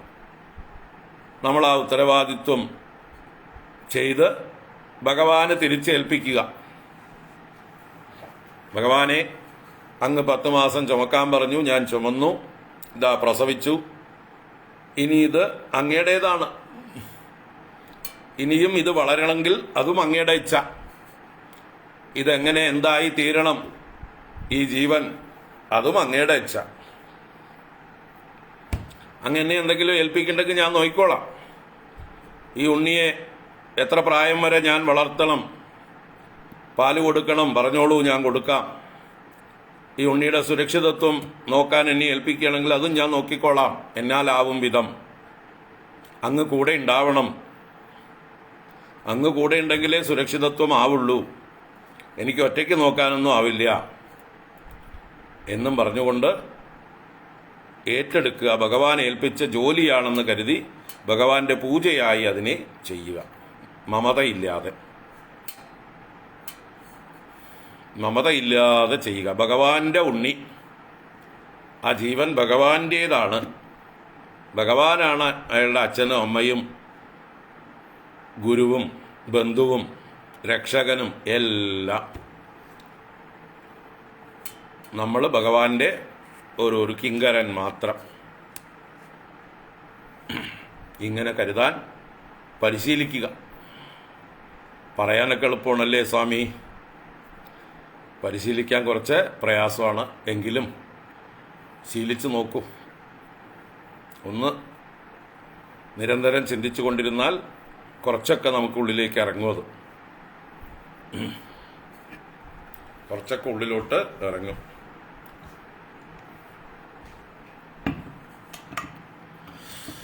അങ്ങനെ മക്കളോട് മമതയില്ലാതെ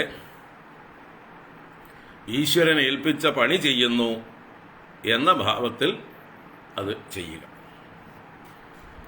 എത്ര കാലം ഈശ്വരൻ നോക്കാൻ ഏൽപ്പിച്ചുവോ അത്രയും കാലം നോക്കുക. എല്ലാം ഈശ്വരൻ്റേതാണ് എന്ന് കരുതുക. നമുക്ക് തുടരാം. ജന്തുവിൻ്റെ സ്തുതി 10 ശ്ലോകങ്ങൾ കണ്ടു. അതിൽ നിന്ന് നമുക്ക് ഉള്ള പാഠങ്ങളൊക്കെ എടുക്കുക, മനനം ചെയ്യുക. നമ്മുടെ ജീവിതത്തിൽ അതിൻ്റെ അനുഗ്രഹം ഉണ്ടാവട്ടെ. കപില ഉവാച ഏവം കൃതമതിർഗർഭേ ദശമാസ്യഃ സ്തുവൻ ഋഷിഃ സദ്യഃ ക്ഷിപത്യവാചീനം പ്രസൂത്यै സൂതിമാരുതഃ.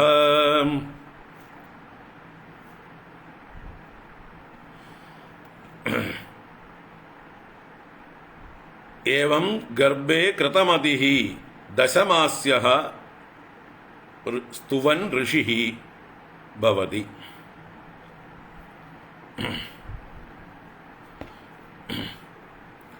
ഏവം കൃതമതിർ ഗർഭേ, അപ്പൊ ഗർഭേ കൃതമതിഃ, ഇപ്രകാരം ഗർഭത്തിൽ ബുദ്ധിയെ നിശ്ചയിച്ചവനായിട്ട് ഇനി പുറത്തേക്ക് പോകുന്നില്ല, ഭഗവാനെ തന്നെ ആശ്രയിച്ചുകൊണ്ട് ഭജിച്ചുകൊണ്ട് ഇവിടെ തന്നെ എനിക്ക് സമാധിയാവണം എന്നൊക്കെ ആഗ്രഹിച്ചുകൊണ്ട് ഇരിക്കുമ്പോൾ ദശമാസ്യഃ സ്തുവൻ ഋഷിഃ, ദശമാസ്യഃ 10 മാസം തികഞ്ഞവനായിട്ടുള്ള ആ ഋഷി തുല്യനായിട്ടുള്ള ജീവൻ. ഇപ്പം ജ്ഞാനമുണ്ട്, നല്ല വിവേകമുണ്ട്. ഗർഭപാത്രത്തിൽ കിടക്കുമ്പോൾ 7-ാം മാസം മുതൽക്ക് ഈ 10-ാം മാസം വരെ ഋഷി തുല്യനായിട്ടുള്ള ത്രികാല ജ്ഞാനമുണ്ടായിരുന്നു. എന്താണ് തൻ്റെ ജന്മസാഫല്യം എന്നുള്ള അറിവുണ്ട്, നല്ല വിവേകവും വൈരാഗ്യവുമുണ്ട്.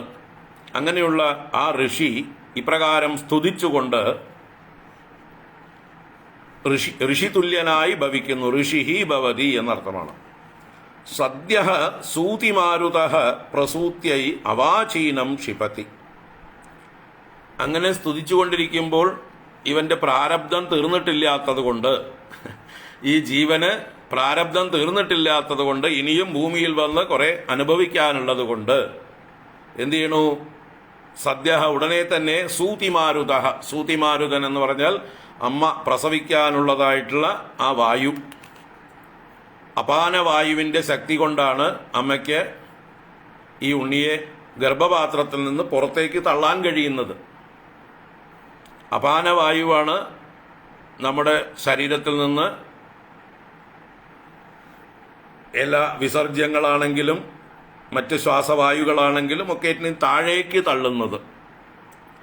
അപ നയതീതി അപാനഹ, താഴേക്ക് തള്ളുന്നത് എന്നാണ് അർത്ഥം. അപ താഴേക്ക്, നയതി നയിക്കുന്നത് അപാനൻ. അപ്പൊ ആ അപാനവായുവാണ് ഈ സൂതിമാരുതൻ. ആ സൂതിമാരുതൻ പ്രസൂത്यै, പ്രസവിക്കാനായിക്കൊണ്ട്, ഈ അമ്മ പ്രസവിക്കാനായിക്കൊണ്ട് അവാചീനം ക്ഷിപതി. അവാചീനം എന്ന് പറഞ്ഞാൽ തലകീഴായി മറിക്കുന്നു എന്നാണ്. അവാചീനം ക്ഷിപതി, തള്ളിവിടുന്നു, തല കീഴ്പോട്ടായിട്ട് തള്ളിവിടുന്നു എന്നർത്ഥം. അപ്പൊ ഇതുവരെ തല മുകളിലായിട്ട് കിടന്ന ആ ഗർഭപാത്രത്തിൽ കിടന്ന ജീവൻ ഉണ്ണി, ആ ശരീരം ഇപ്പോൾ തിരിച്ച് തലകീഴായി മാറി ആ അപാനവായുവിന്റെ ചലനം കൊണ്ട്. തുടർന്ന് തേനാവസൃഷ്ട സഹസ കൃത്വാ വാക്ശിര ആതുരഃ വിനിഷ്ക്രാമതി കൃച്ഛ്രേണ നിരുച്ഛ്വാസോഹത സ്മൃതി. തേന അവാക്ശിരഃ കൃത്വാ, തേന എന്ന് പറഞ്ഞാൽ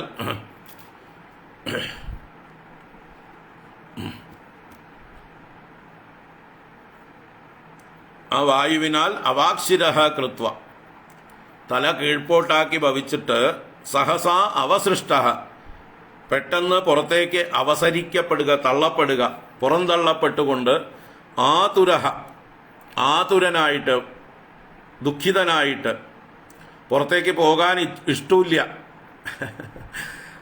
പക്ഷേ പ്രാരബ്ധം സൂതിവാദത്തിൻ്റെ രൂപത്തിൽ പുറത്തേക്ക് തള്ളുകയാണ്.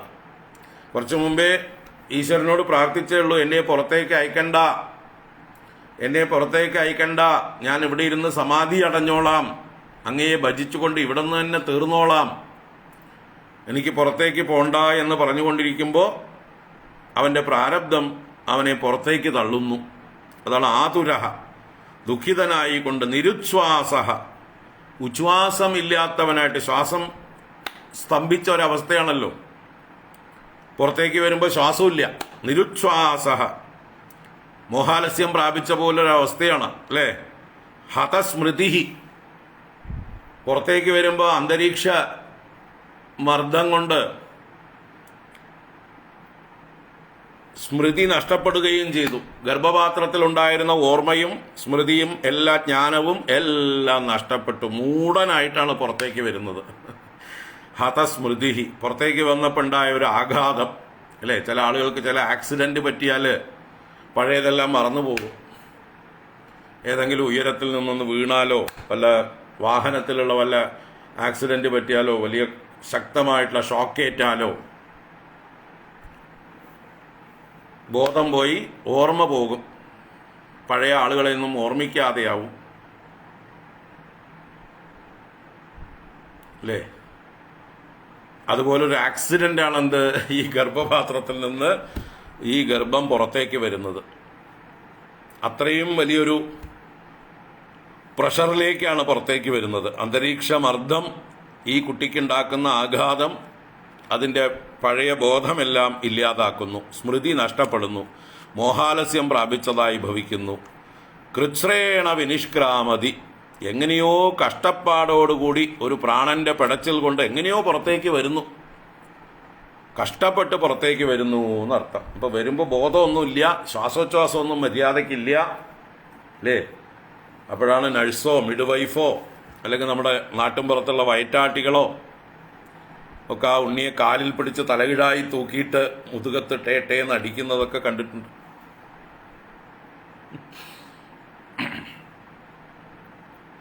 സങ്കടം തോന്നും അല്ലേ? ഈ ഇപ്പൊ പ്രസവിച്ച കുട്ടി എങ്ങനെ അടിക്കാവോ എന്ന് നമ്മൾ വിചാരിച്ചിട്ടുണ്ട്. നല്ല അടി കൊടുക്കുന്നതാണ് കുളിപ്പിക്കുന്ന സമയത്തും ഇതൊക്കെ ആയിട്ട് തലകിഴായി പിടിച്ച് തൂക്കിയിട്ട് നമ്മളുമൊക്കെ കൊണ്ടിട്ടുണ്ട്, ഓർമ്മയില്ല. അപ്പോൾ ശ്വാസം നേരെയാവാൻ വേണ്ടിയിട്ടാണ് അല്ലേ? എല്ലാ അവയവങ്ങളും വലിയാൻ വേണ്ടിയിട്ടാണ്. ഇത്രയും കാലം ചുരുണ്ട് കിടന്നതാണ്. ആ ചുരുളൊക്കെ നിവരാനും ശ്വാസോച്ഛ്വാസം നേരെയാകാനും ഒക്കെ ആയിട്ട് വേണ്ടി എന്തൊക്കെയോ അറിവുള്ളവർ ചെയ്യുന്നു. അപ്പോൾ എങ്ങനെയോ വേദനിച്ചുകൊണ്ട് കഷ്ടപ്പെട്ടുകൊണ്ട് പുറത്തേക്ക് വരുന്നു. അപ്പോൾ ആ പ്രസവം എന്നുള്ള ജന്മദുഃഖം അതിനെ അവതരിപ്പിച്ചതാണ് ഇവിടെ. ജന്മം തന്നെ, പ്രസവം തന്നെ, ജനിക്കുന്നത് തന്നെ വേദനയോട് കൂടിയതാണ്. ഒരു വല്ലാത്തൊരു അപകടം പോലെയാണ്, ഒരു അപകടമാണ്, ഒരു ആക്സിഡന്റ് സംഭവിക്കും പോലെയാണ്. അത്രയും ദുരിതമാണ് ഈ ഗർഭപാത്രത്തിൽ നിന്ന് ഈ ജന്തു പുറത്തേക്ക് വരുന്ന ഒരു സംഭവം. തേനാവസൃഷ്ട സഹസാ കൃത്വാ വാക്ഷിര ആതുരഃ വിനിഷ്ക്രാമതി കൃച്ഛ്രേണ നിരുച്ഛ്വാസോ ഹതസ്മൃതി. ഈ കഷ്ടപ്പാടൊക്കെ ഇനിയും അനുഭവിക്കണോ എന്നാണ് നമ്മൾ ഈ സമയത്ത് ചിന്തിക്കേണ്ടത്. അതിനു വേണ്ടിയിട്ടാണ് ഇതൊക്കെ പറയുന്നത്. ഇനിയും ഇതേ കഷ്ടപ്പാടുകൾ വീണ്ടും അനുഭവിക്കണമോ? ജന്മദുഃഖം മഹാദുഃഖമല്ലേ? പ്രസവ സമയത്തുണ്ടാകുന്ന ഈ വേദന, പ്രസവിക്കുന്ന അമ്മയുടെ വേദന ഒന്ന് വേറെ, അത് വേറെ, അത് ഭയങ്കര വേദനയാണ്. അതുപോലൊരു വേദന ലോകത്തിൽ ഇല്ല. എന്നിട്ട് പേരെന്താണ്? സുഖപ്രസവം.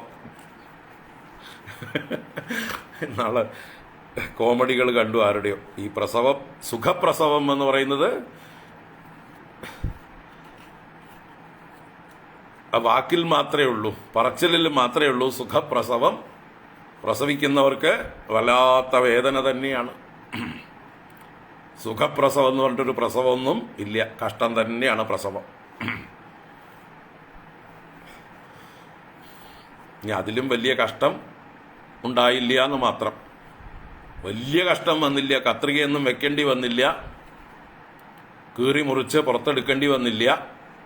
അപ്പോൾ അതിനെ അപേക്ഷിച്ചൊരു സുഖം വന്ന്, സാപേക്ഷിക സുഖം, അതാണ് ഈ സുഖപ്രസവം. അല്ലാതെ സുഖമൊന്നുമില്ല പ്രസവത്തിൽ, നല്ല കഷ്ടം തന്നെയാണ്. അപ്പോൾ ജന്മദുഃഖം. പതിതോ ഭുവി അസൃങ്മൂത്രേ വിഷ്ടാഭൂരിവ ചേഷ്ടത്തെ രോരൂയതി ഗതേ ജ്ഞാനേ വിപരീതാം ഗതിം ഗതഃ. പതിതോ ഭുവി അസൃങ്മൂത്രേ, അസൃങ്മൂത്രേ ഭുവി പതിതഃ. അസൃക്ക് എന്നാൽ രക്തം, മൂത്രം, മൂത്രം. അപ്പോൾ രക്തവും മൂത്രവും ഒക്കെ അല്ലെ അമ്മയുടെ ഗർഭപാത്രത്തിൽ നിന്ന് വരുന്ന ഈ അഴുക്ക് ചാല് പുറത്തേക്ക് തുറന്നു വിട്ടതുപോലെ വരുന്നുണ്ടാവും. അതിലൊക്കെയാണ് കിടക്കുന്നത്. ഭൂവി പതിത, ഭൂമിയിൽ പതിച്ചവനായിട്ട്. വിഷ്ടാഭൂഹു കൃമി, വിഷ്ടാഭൂ എന്ന് പറഞ്ഞാൽ ഒരു കൃമി, കൃമിയെ പോലെ ചേഷ്ടത അവിടെ ചേഷ്ടിക്കുന്നു. എന്നിട്ട് ജ്ഞാനേ ഗതേ വിപരീതാംഗതിം ഗതഃ, ഗർഭപാത്രത്തിലുണ്ടായിരുന്ന ബോധം നഷ്ടപ്പെട്ടു, ജ്ഞാനം നഷ്ടപ്പെട്ടു, ത്രികാല ജ്ഞാനമെല്ലാം പോയി. അങ്ങനെ പോയപ്പോഴോ വിപരീതാംഗതിം ഗതഃ, വിപരീതമായ അജ്ഞാനാവസ്ഥയെ പ്രാപിച്ചു. എന്നിട്ട് രോരൂയതി, അജ്ഞാന നിലയിൽ രോരൂയതി, ഉച്ചത്തിൽ നിലവിളിച്ച് കരയുന്നു എന്നർത്ഥം. എല്ലാം മറന്ന് അജ്ഞാനിയായി മൂഢനായി ജന്തുവായി വീണ്ടും കരച്ചിൽ തുടങ്ങി എന്നർത്ഥം. അപ്പോൾ ബാല്യത്തിൽ ശൈശവത്തിലൊക്കെ ഉള്ള ആ ദുഃഖ പരമ്പരകൾ ആരംഭിച്ചു.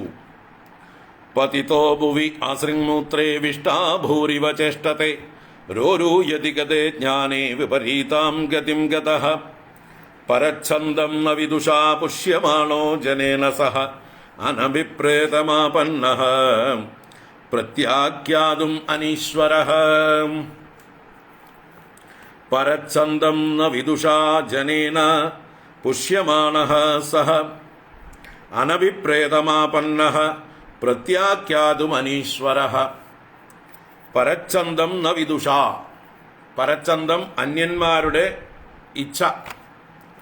തൻ്റെ അടുത്ത് ആരൊക്കെയോ വന്ന് എന്തൊക്കെയോ പറയുന്നുണ്ട്, അവരുടെ മനസ്സിലിരിപ്പ് എന്താന്ന് അറിയാൻ കഴിയുന്നില്ല. ന വിദുഷാ, ന വിദുഷ എന്ന് പറഞ്ഞാൽ അവിദുഷാ എന്നർത്ഥം, അറിയാതിരിക്കുന്നവൻ. അങ്ങനെയുള്ള ജനേന പുഷ്യമാണഃ. ഇവിടെ പരച്ഛന്ദം ന വിദുഷാ ജനേന, ജനേന എന്നുള്ളതിന്റെ വിശേഷണമായിട്ട് പരച്ഛന്ദം ന വിദുഷാ ജനേന പുഷ്യമാണഃ. ഈ ജന്തു പുഷ്യമാണനാണ്, പോഷിപ്പിക്കപ്പെടുന്നു. ആരാലാണ് പോഷിപ്പിക്കപ്പെടുന്നത്? മൂഢജനങ്ങളെ കൊണ്ട്. മൂഢജനം എന്ന് പറഞ്ഞാൽ അവർക്കാണ് ഈ കുട്ടിയുടെ ഉള്ളിലിരിപ്പ് എന്താണെന്ന് അറിയാത്തത്. കുട്ടിയുടെ പരച്ഛന്തം, അവന്റെ ഇച്ഛ എന്താണ്, അവന്റെ ഇംഗിതം എന്താണ്, അവൻ എന്തിനു വേണ്ടിയാ കരയുന്നത്, ഒന്നും അറിയാത്ത മൂഢജനങ്ങളാൽ പോഷിപ്പിക്കപ്പെടുന്നു. അപ്പോൾ ഉറുമ്പ് കടിച്ച് കരഞ്ഞാലും വയറുവേദനിച്ച് കരഞ്ഞാലും വിശന്നിട്ടാണ് കരയുന്നത് എന്ന് വിചാരിച്ച് വീണ്ടും പാല് കൊടുക്കും. പാലിന് വേണ്ടിയിട്ടായിരിക്കില്ല ചിലപ്പോൾ കരഞ്ഞത്, മറ്റു പല വേദനകൾ കൊണ്ടായിരിക്കും കരഞ്ഞത്. പക്ഷെ അറിയണ്ടേ, അപ്പോൾ വിശന്നിട്ടാണ് കരയുന്നതെന്ന് വീണ്ടും പാല് കൊടുക്കും. അത് ഉറുമ്പ് കടി മാറുന്നില്ല, വയറുവേദനയും മാറുന്നില്ല. അല്ലെങ്കിൽ വിശന്ന് കരയുമ്പോൾ ശ്രദ്ധിക്കാൻ ആളുണ്ടാവില്ല, വേറെന്തെങ്കിലും കൊണ്ട് കരയണമെന്ന് വിചാരിച്ചിരിക്കും. അപ്പം ഇങ്ങനെ ഈ ഉണ്ണിയുടെ ഇച്ഛ എന്താണ് എന്നറിയാത്ത മൂഢജനങ്ങളാണ് ഈ കുട്ടിയെ പോഷിപ്പിക്കുന്നത്, വളർത്തുന്നത്. അങ്ങനെ നിവൃത്തിയില്ലാതെ അവശനായിട്ട് ഈ ഉണ്ണി അനഭിപ്രേതം ആപന്നഃ, തനിക്ക് ഇഷ്ടമില്ലാത്ത, അഭിപ്രേതമല്ല, അഭിപ്രേതം എന്ന് പറഞ്ഞാൽ തൻ്റെ അഭിപ്രായം, തൻ്റെ ഇഷ്ടം. അനഭിപ്രേതം ആപന്നഃ, ഇഷ്ടമില്ലാത്തതൊക്കെ പ്രാപിച്ചവനായിട്ട്. പ്രത്യാഖ്യാതും അനീശ്വരഃ, എന്തെങ്കിലും മറുപടി പറയാൻ, വേണ്ട എന്ന് പറയാനോ തനിക്കിത് ഇഷ്ടമല്ല എന്ന് പറയാനോ അനീശ്വരഃ, അതിനുള്ള ഈശ്വരനല്ല, ശക്തിയില്ല, അവന് സാമർഥ്യമില്ല. അപ്പൊ ഉണ്ണിക്ക് വേണ്ടാത്ത ആഭരണങ്ങൾ ഇടിച്ചു കൊടുക്കും, ഉണ്ണിക്ക് വേണ്ടാത്ത വസ്ത്രങ്ങൾ ഇടിച്ചു കൊടുക്കും, ഉണ്ണിക്ക് വേണ്ടാത്ത സ്നഗ്ഗിയോ എന്തൊക്കെയാണ്, മലമൂത്ര വിസർജനം പുറത്തേക്ക് വരാതിരിക്കാൻ വേണ്ടി പാക്ക് ചെയ്യുന്ന പരിപാടി. എന്നിട്ട് അതിൻ്റെ ഉള്ളിൽ തന്നെ എല്ലാം അനുഭവിച്ചുകൊണ്ട് ആ കുട്ടി കഷ്ടപ്പെട്ട് കിടക്കുന്നുണ്ടാവും. അതിലുള്ള കൃമികളുടെ കടിയും കൊണ്ടുകൊണ്ട്, ആ മൂത്രത്തിൻ്റെ നനവും അനുഭവിച്ചുകൊണ്ട്. ഒരു നിവൃത്തിയില്ല. തനിക്കിതൊന്നും വേണ്ട, എന്നെ സ്വതന്ത്രനായിട്ട് എവിടെയെങ്കിലും ഒന്ന് കിടത്തൂ, ഞാൻ മലമൂത്രം വിസർജനം ചെയ്താൽ എന്നെ ഒന്ന് മാറ്റിക്കിടത്തൂ, ഒന്ന് കഴുകിയോ തുടച്ചോ തന്നാൽ മതി, ഈ സാധനമൊന്നും എനിക്ക് വേണ്ട എന്നൊന്നും പറയാൻ അതിന് ശക്തിയില്ല. അടിച്ചേൽപ്പിക്കുകയാണ് കുട്ടികളുടെ മേലെ. വേണ്ടാത്തതൊക്കെ അടിച്ചേൽപ്പിക്കുന്നു, കുട്ടികളത് സഹിക്കാൻ ബാധ്യസ്ഥരായിരിക്കുന്നു. അനീശ്വരഃ അല്ലേ. പരച്ഛന്തം ന വിദുഷാ പുഷ്യമാണോ ജനേന സഹ അനഭിപ്രേതമാപന്നഃ പ്രത്യാഖ്യാതും അനീശ്വരഃ. ശൈശവത്തിലുള്ളതായിട്ടുള്ള ദുഃഖങ്ങൾ. ശായിതോ അശുചി പര്യങ്കേ ജന്തു സ്വേദജദൂഷിതേ നേശഃ കണ്ടൂയനേംഗാനാം ആസനോത്ഥാന ചേഷ്ടനേ. ശായിതോ അശുചി പര്യങ്കേ ജന്തു സ്വേദജദൂഷിതേ. ജന്തു ആ ജീവൻ, സ്വേദജദൂഷിതേ അശുചി പര്യങ്കേ ശായിത. സ്വേദജം എന്ന് പറഞ്ഞാൽ ഈ വിയർപ്പിൽ നിന്നും മറ്റുമൊക്കെ ഉണ്ടാകുന്ന മൂട്ട, പേന്, കൊതു അങ്ങനെയുള്ള ചെറിയ പ്രാണികളെയാണ് സ്വേദജങ്ങൾ എന്ന് പറയുക, കൃമികീടങ്ങൾ. ആ കൃമികീടങ്ങളാൽ ദുഷിക്കപ്പെട്ടതും അശുചി പര്യങ്കി, ശുദ്ധിയില്ലാത്ത കിടപ്പ് സാധനത്തിലും ശായിത, ശയിക്കപ്പെട്ടവനായിട്ട്, അതെ ഈ ഡയപ്പറിലൊക്കെ കിടക്കുന്നവനായിട്ട്. അംഗാനാം കണ്ടൂയനെ ആസന ഉത്ഥാന ചേഷ്ടനെ നേശഃ. നേശഃ എന്ന് പറഞ്ഞാൽ ന ഈശഃ, ഈശനാവുന്നില്ല, ശക്തനാവുന്നില്ല. എന്തിന്? അംഗാനാം കണ്ടൂയനെ, തനിക്ക് ചൊറിയുന്നിടത്തേക്ക് ചൊറിയാൻ വല്ല നിവൃത്തിയുണ്ടോ? കയ്യോ കാലോ കൊണ്ടുപോകാനുള്ള ശേഷിയില്ല. കാല് ചൊറിയണു, ചന്തി ചൊറിയണു, വയറ് ചൊറിയണു, മുതുക് ചൊറിയണു, ചൊറിയാനുള്ള കഴിവില്ല. കൈ മുകളിലേക്ക് ഇങ്ങനെ പിടിച്ച് കിടക്കാനേ അറിയുള്ളൂ. കൈകൊണ്ട് ചൊറിയാനുള്ള ശക്തി ആയിട്ടില്ല.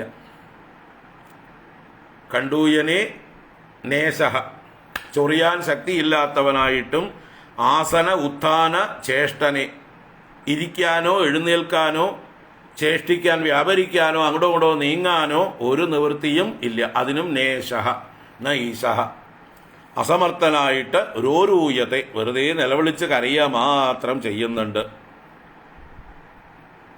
അപ്പൊ ജന്തുക്കൾ, ഈച്ച, ഉറുമ്പ്, കൊതു, മറ്റ് പുഴുക്കൾ, പ്രാണികൾ, മൂട്ട, പേന് ഇങ്ങനെയുള്ള ജന്തുക്കളൊക്കെ കടിക്കുന്നുണ്ട്. ചൊറിയാൻ നിവൃത്തിയില്ല. ഈ വൃത്തികെട്ട കിടക്കയിൽ തന്നെ ആ ഉടുത്ത സാധനം ഉടുത്തുകൊണ്ട് തന്നെ കിടക്കുന്നു. എഴുന്നേൽക്കാനോ ചലിക്കാനോ ഒരു സാമർഥ്യവും ഇല്ല. ശായിതോ അശുചി പര്യങ്കേ ജന്തു സ്വേദജദൂഷിതേ നേശഃ കണ്ടൂയനേംഗാനാം ആസനോത്ഥാന ചേഷ്ടനേ. തുതന്ത്യാമത്വചം ദംശാഃ മശകാമത്കുണാദയഃ രുദന്തം വിഗതജ്ഞാനം കൃമയഃ കൃമികം യഥാ. തുതന്തി ആമത്വജം. ആമത്വജം എന്ന് പറഞ്ഞാൽ മൂപ്പില്ലാത്ത ത്വക്ക്, വളരെ മൃദുവായിട്ടുള്ള ത്വക്ക്. ആമം എന്ന് പറഞ്ഞാൽ മൂക്കാത്തത്, അർദ്ധമൂപ്പുള്ളത് എന്നൊക്കെ അർത്ഥമാണ്. ഇപ്പൊ കോമളമായത് നൃത്തം. ആ ത്വക്കോട് കൂടിയവനായിട്ടുള്ള രുദന്തം, കരഞ്ഞുകൊണ്ടിരിക്കുന്ന വിഗതജ്ഞാനം, ഒരു ബുദ്ധിയും ബോധവും ഇല്ലാതെ മൂഢനായിരിക്കുന്ന ഇവനെ കൃമികം കൃമയഃ യഥാ തുതന്തി. വലിയ കൃമികളെ ചെറിയ കൃമികൾ കടിച്ചു വലിക്കും. ചെറിയ ഒരു പുഴുവിനെയൊക്കെ ഉറുമ്പൊക്കെ കടിച്ചു വലിക്കുന്നത് കാണാം അല്ലേ? അതുപോലെ ഇവനെ കൃമികള് തുതന്തി, വേദനിപ്പിക്കുന്നു. ഇവനും ഒരു കൃമിയെ പോലെ കിടക്കണം, ഒരു വലിയ കൃമി. ഈ വലിയ കൃമിയെ മറ്റ് ചെറിയ കൃമികള് കടിച്ച് വേദനിപ്പിക്കുന്നു. തുതന്തി എന്ന് പറഞ്ഞാൽ തുതന്ത്യാമത്വചം ദംശാമശകാമത്കുണാദയഃ രുദന്തം വിഗതജ്ഞാനം കൃമയഃ കൃമികം യഥാ. ഇത്യേവം ശൈശവം ഭുക്ത്വാ ദുഃഖം പൗഗണ്ഡമേവ ച അലബ്ധാഭീപ്സിതോ അജ്ഞാനാത് ഇദ്ധമന്യുഃ ശുചാർപ്പിതഃ. സഹ ദേഹേന മാനേന വർദ്ധമാനേന മന്യുന കരോതി വിഗ്രഹം കാമി കാമിഷ്വന്ധായ ചാത്മനഃ. ഇത്യേവം ശൈശവം ഭുക്ത്വാ ദുഃഖം പൗഗണ്ഡം ഏവ ച. ഇത്യേവം, ഇപ്രകാരമുള്ള ശൈശവം, ശിശു ഭാവത്തിലുള്ളതായിട്ടുള്ള ദുഃഖം, ഒരു ശൈശവ ദുഃഖങ്ങൾ എന്തൊക്കെയാണ്? അതുപോലെ പൗഗണ്ഡം. പൗഗണ്ഡം എന്ന് പറഞ്ഞാൽ പിന്നീടുള്ള ബാല്യം, 16 വയസ്സ് വരെയുള്ള കാലത്തിനാണ് പൗഗണ്ഡം എന്ന് പറയുന്നത്. ഇന്നത്തെ കുട്ടികൾക്ക് ഏറ്റവും വലിയ ദുരിത കാലമാണ് അല്ലേ? തുമ്പിയെ കൊണ്ട് കല്ലെടുപ്പിക്കും പോലെ അമ്മമാരുടെയും അച്ഛന്മാരുടെയും ഓരോ ആഗ്രഹങ്ങൾക്കനുസരിച്ച് കുട്ടികളെ കൊണ്ടുപോയിട്ട് ഓരോ കോൺവെന്റിലൊക്കെ കൊണ്ട് ചേർത്ത് അവർക്ക് ചുമക്കാൻ പറ്റാത്തത്രയും പുസ്തകങ്ങൾ അവരുടെ മുതുകത്ത് കെട്ടിവെച്ച് രാവിലെ സുഖമായി കിടന്നുറങ്ങാൻ അനുവദിക്കാതെ നേരത്തെ തന്നെ കണ്ണ് തുറക്കുന്നതിന് മുമ്പേ എഴുന്നേൽപ്പിച്ച് ബസ്സിൽ കയറ്റിവിട്ട് ഭക്ഷണം കഴിക്കാൻ വയ്യ, അവർക്ക് രാവിലെ ഉണർന്ന് ഉറക്കപ്പിച്ചിലായിരിക്കും. സ്കൂൾ പോകുന്ന സങ്കടം ഓർത്താ ഭക്ഷണമേ വേണ്ട. അപ്പോൾ നല്ല ചൂടുള്ള ഭക്ഷണമൊന്നും നല്ല സമയത്ത് കഴിക്കാനുള്ള യോഗമൊന്നുമില്ല. എന്തെങ്കിലുമൊക്കെ കഴിപ്പിച്ചു എന്ന് വരുത്തും അമ്മമാർ അവരുടെ സമാധാനത്തിന്, കുട്ടികൾക്ക് വേണ്ടിയിട്ടല്ല. പിന്നെ എന്തെങ്കിലുമൊക്കെ പാക്ക് ചെയ്ത് കൊടുക്കും. അതൊക്കെ ആറിയതും തണുത്തതും ഒക്കെ ആയിട്ട് ഉച്ചയ്ക്കും എപ്പോഴെങ്കിലുമൊക്കെ കുട്ടികൾ കഴിക്കും. വീട്ടിലിരുന്ന് അമ്മയുടെ ലാളന അനുഭവിക്കേണ്ടതായിട്ടുള്ള പ്രായത്തിൽ 5 or 6 വയസ്സ് വരെയൊക്കെ വീട്ടിൽ അമ്മയുടെ കൂടെ ഇരിക്കേണ്ട കുട്ടികൾ 2 വയസ്സിൽ തന്നെ അല്ലെങ്കിൽ 2.5 വയസ്സിൽ തന്നെ പ്രീ KG, LKG, UKG എന്നൊക്കെ പറഞ്ഞ്, അല്ലെങ്കിൽ അംഗനവാടി, ഇങ്ങനെ പലതിലേക്കും ബേബി സിറ്റിങ്ങിനുള്ള സ്ഥലങ്ങളിലേക്ക് വരെ 6 മാസം കഴിഞ്ഞാൽ തന്നെ കൊണ്ടു കൊടുക്കുന്ന അമ്മമാരുണ്ട് ജോലിക്ക് പോവാൻ. അപ്പോൾ പിന്നെ അതിനുശേഷമുള്ള ആവശ്യമില്ലാത്ത കാര്യങ്ങളൊക്കെ പഠിപ്പിക്കുക, തലയിൽ കുത്തിക്കയറ്റുക. നമ്മുടെ ഇന്നത്തെ സിലബസിൽ, സ്കൂൾ സിലബസിലൊക്കെ എന്തൊക്കെയാ പഠിക്കണത്? ജീവിതത്തിൽ വല്ല ആവശ്യമുള്ളതാണോ? അല്ലേ? നമ്മൾ സ്കൂളിൽ പഠിച്ച പല കാര്യങ്ങളും പിന്നെ ജീവിതത്തിൽ നമ്മൾ പ്രയോഗിച്ചിട്ടുണ്ടോ? അപ്പോൾ ഏത് വിഷയം ആർക്ക് താല്പര്യം അവർക്കല്ലേ അത് വേണ്ടൂ. ഏത് രംഗത്ത് അവർ ജോലി തിരഞ്ഞെടുക്കുന്നുവോ തൊഴിലെടുക്കാൻ പോകുന്നുവോ അവർക്ക് ആവശ്യമായിട്ടുള്ള വിദ്യകളാണ് അവർ പഠിക്കേണ്ടത്. അല്ലാതെ എല്ലാവരും തലയിൽ കുത്തിക്കയറ്റേണ്ട കാര്യമില്ല. ഇത് ചെറിയ പ്രായത്തിൽ തന്നെ എന്തൊക്കെയാണ് വേണ്ടാത്തത് കുത്തിക്കയറ്റുന്നത്. അപ്പോൾ വലിയ ഭാരമാണ്, കുട്ടികൾക്ക് ആവശ്യമില്ലാത്തതാണ്, കുട്ടികൾക്ക് മടുപ്പുണ്ടാക്കുന്നതാണ്. കുട്ടികൾക്ക് വിദ്യാഭ്യാസത്തോടും അച്ഛനമ്മമാരോടും അധ്യാപകരോടും ഒക്കെ വെറുപ്പുണ്ടാക്കുന്ന വിദ്യാഭ്യാസ സമ്പ്രദായമാണ്. അവർക്ക് ആവശ്യമുള്ളത് അവരോട് ലാളിച്ച് സ്നേഹത്തോടുകൂടി പറഞ്ഞു കൊടുക്കേണ്ടതിന് പകരം, കാണിച്ചു കൊടുക്കേണ്ടതിന് പകരം ആവശ്യത്തിലധികം അവരെ ഭാരം ചുമപ്പിച്ച് തുമ്പിയെ കൊണ്ട് കല്ലെടുപ്പിക്കുന്നതായിട്ടുള്ളൊരവസ്ഥയാണ് ഇന്നത്തെ വിദ്യാഭ്യാസം, ഇന്നത്തെ സിലബസുകളൊക്കെ. അതുകൊണ്ട് കുട്ടികൾക്ക് സ്കൂള് വിദ്യാഭ്യാസം എന്നൊക്കെ പറയുമ്പോൾ ഒരു പേടി സ്വപ്നം പോലെയാണ് പലർക്കും. പറഞ്ഞിട്ട് കാര്യമില്ല. ലോകം എങ്ങനെ അല്ലേ, നാടോടുമ്പോൾ നടുവേ ഓടുക എന്ന് പറഞ്ഞാൽ എല്ലാവരും ഓടിക്കൊണ്ടിരിക്കുകയാണ്. ഈ സമ്പ്രദായത്തിന് മാറ്റം വരണം. പഴയ നമ്മുടെ ഗുരുകുല സമ്പ്രദായം വളരെ ശ്രേഷ്ഠമായിരുന്നു. കുട്ടികളെ സ്വതന്ത്രമായി വളർന്ന് ആ ഗുരുവിൻ്റെ മേൽനോട്ടത്തിൽ ആ ഗുരുവിനറിയാൻ കുട്ടികൾക്ക് ഏത് വിദ്യയാണ് വേണ്ടത്, അവരേത് രംഗത്താണ് ശോഭിക്കുക, അവർക്ക് ആവശ്യമായിട്ടുള്ള വിദ്യ മാത്രം പഠിപ്പിച്ചു കൊടുക്കുന്നു. ഓരോരുത്തർക്കും ഏത് തൊഴിലിലേക്ക് പോകണോ അതിൽ സ്പെഷ്യലൈസ്ഡ് ആയിട്ടുള്ള അറിവ് നേടി അവർക്ക് പോകാം. അതാണ് വേണ്ടത്. അപ്പോൾ ഇതാണ് ഇവിടെ പൗഗണ്ഡമേവച്ച ശൈശവം ദുഃഖം പൗഗണ്ഡമേവച്ച ഭുക്ത്വ. ബാല്യത്തിലെ ദുഃഖങ്ങളും അനുഭവിച്ചിട്ട് അജ്ഞാനാത് സഹ ദേഹേന ശുചാ അർപ്പിത. അജ്ഞാനം കൊണ്ട്, അറിവില്ലായ്മ കൊണ്ട് ദേഹത്തോടു കൂടിയവനായി ദുഃഖത്തിൽ വ്യാപിക്കപ്പെട്ടവനായിട്ട്, ശുചാ അർപ്പിത, ശോകത്താൽ അർപ്പിക്കപ്പെട്ട ശൂദ്രഭാവത്തെ പ്രാപിച്ചവനായിട്ട്, ആത്മനഃ വർദ്ധമാനേന മന്യുന അന്തായ കാമി കാമിഷു വിഗ്രഹം കരോതി.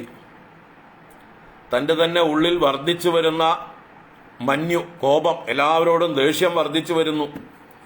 അങ്ങനെ തൻ്റെ തന്നെ നാശായ അന്തായ കാമി, കാമത്തോടു കൂടിയവനായി കാമിഷു വിഗ്രഹം കരോതി, തന്നെ പോലെ തന്നെ മത്സരിക്കുന്ന ആളുകളോട് കലഹം ഉണ്ടാക്കുന്നു. ഒരേ വിഷയത്തെ തന്നെ എല്ലാവരും കാമിക്കുന്നു. ഒരേ വസ്തു എല്ലാവർക്കും വേണമെന്ന് പറഞ്ഞാൽ അപ്പോൾ കലഹമായി എന്നർത്ഥം. താൻ സമ്പാദിക്കാൻ ശ്രമിക്കുന്ന പദാർത്ഥം വേറൊരാൾ കൈയടക്കാൻ ശ്രമിക്കുമ്പോൾ അവനോട് യുദ്ധമായി.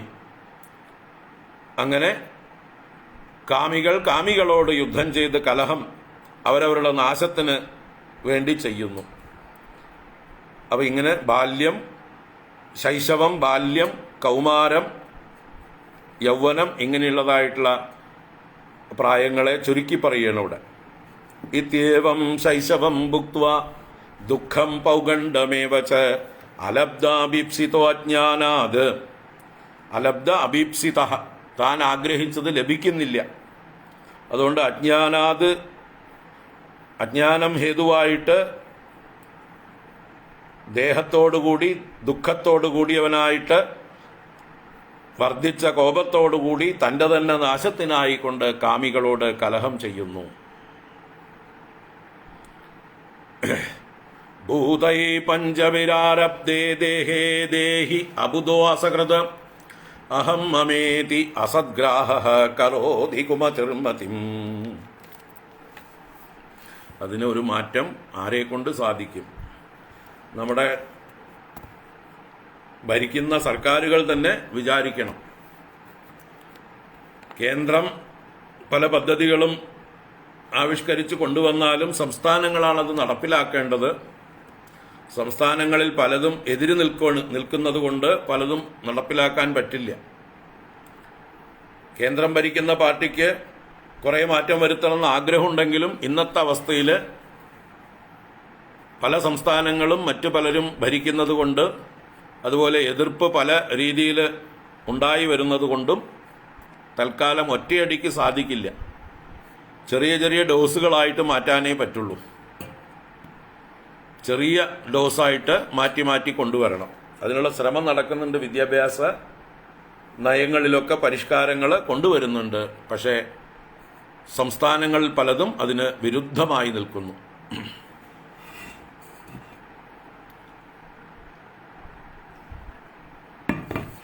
എല്ലാവരും കൂടി ബഹളം തുടങ്ങും, കാവ്യവൽക്കരണം എന്ന് പറഞ്ഞിട്ട്.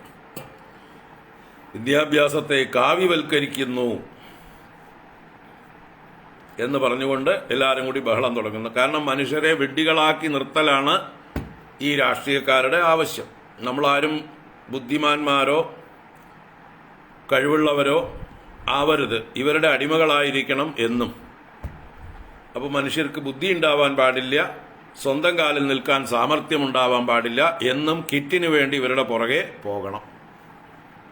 അപ്പോൾ ഈ കിറ്റിന് വേണ്ടി പോകാൻ വേണ്ടി നമ്മളെ എത്രത്തോളം നരകിപ്പിക്കാൻ പറ്റുമോ അത്രത്തോളം നരകിപ്പിക്കാൻ വേണ്ടിയാണ് ഇന്നത്തെ പല പാർട്ടികളും ശ്രമിച്ചുകൊണ്ടേയിരിക്കുന്നത്. എന്നും കോരന് കഞ്ഞി കുമ്പിളിൽ തന്നെ. ആ അവസ്ഥ നിലനിർത്തണം അവർക്ക്, എന്നാലേ അവർക്ക് നിലനിൽപ്പുള്ളൂ. ഈ കള്ള സ്വാർത്ഥരായിട്ടുള്ള അഴിമതിക്കാരായിട്ടുള്ള സ്വന്തം സ്വത്ത് സമ്പാദിക്കാൻ മാത്രം രാഷ്ട്രീയത്തിൽ വന്നിട്ടുള്ള ഇവർക്ക് ജനങ്ങളെ സേവിക്കൽ യാതൊരു താല്പര്യവും ഇല്ല. അപ്പോൾ ജനങ്ങൾക്ക് ഹിതകരമായിട്ടുള്ള മാറ്റം ഏതെങ്കിലും ഗവൺമെൻറ്റുകൾ, കേന്ദ്ര ഗവൺമെൻറ്റൊക്കെ കൊണ്ടുവന്നാൽ പോലും അവരത് സമ്മതിക്കില്ല. അവരുടനെ നിലവിളിച്ച് ഇപ്പോൾ കൃഷിക്ക് അനുകൂലമായിട്ടുള്ളൊരു ബില്ല് കൊണ്ടുവന്നു, കാർഷിക ബില്ല്. കർഷകർക്ക് സഹായകമായിട്ടുള്ള ബില്ലായിരുന്നു. പക്ഷെ അത് പേര് പറഞ്ഞുകൊണ്ട് മാത്രം അതിനെ എതിർത്തുകൊണ്ട് എന്തെല്ലാം നടന്നു ഈ ഭാരതത്തിലെ പൗരന്മാരുടെ അവകാശങ്ങൾ സംരക്ഷിക്കപ്പെടാൻ വേണ്ടി CAA ബില്ല് കൊണ്ടുവന്നു. ഒരാൾക്കും ഇവിടെയുള്ള ഒരാൾക്കും നാട് വിട്ടു പോകേണ്ട ഒരാവശ്യവുമില്ല. പക്ഷേ അതിനെ ഒരു ആയുധമാക്കിക്കൊണ്ട് അതിനെതിരായിക്കൊണ്ട് ഇവിടെ എത്ര പ്രക്ഷോഭങ്ങൾ നടന്നു.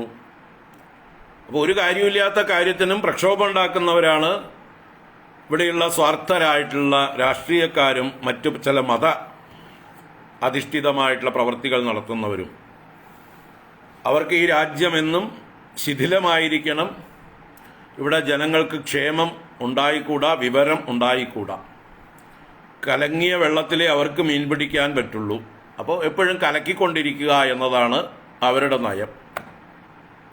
ഇവിടെ തെളിഞ്ഞിരുന്നാൽ ഒന്നും ചെയ്യാൻ പറ്റില്ല.